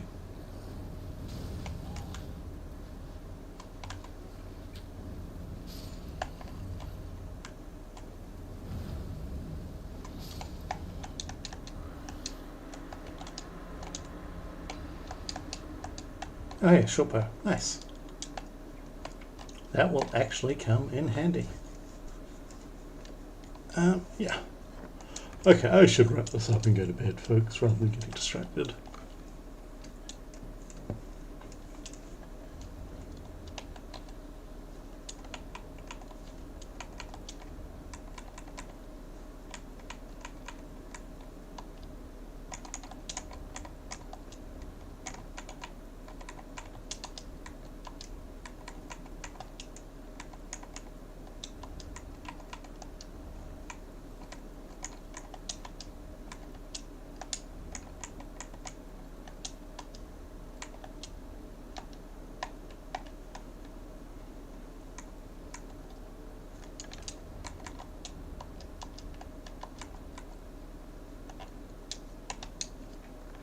I should also remember to do this thing.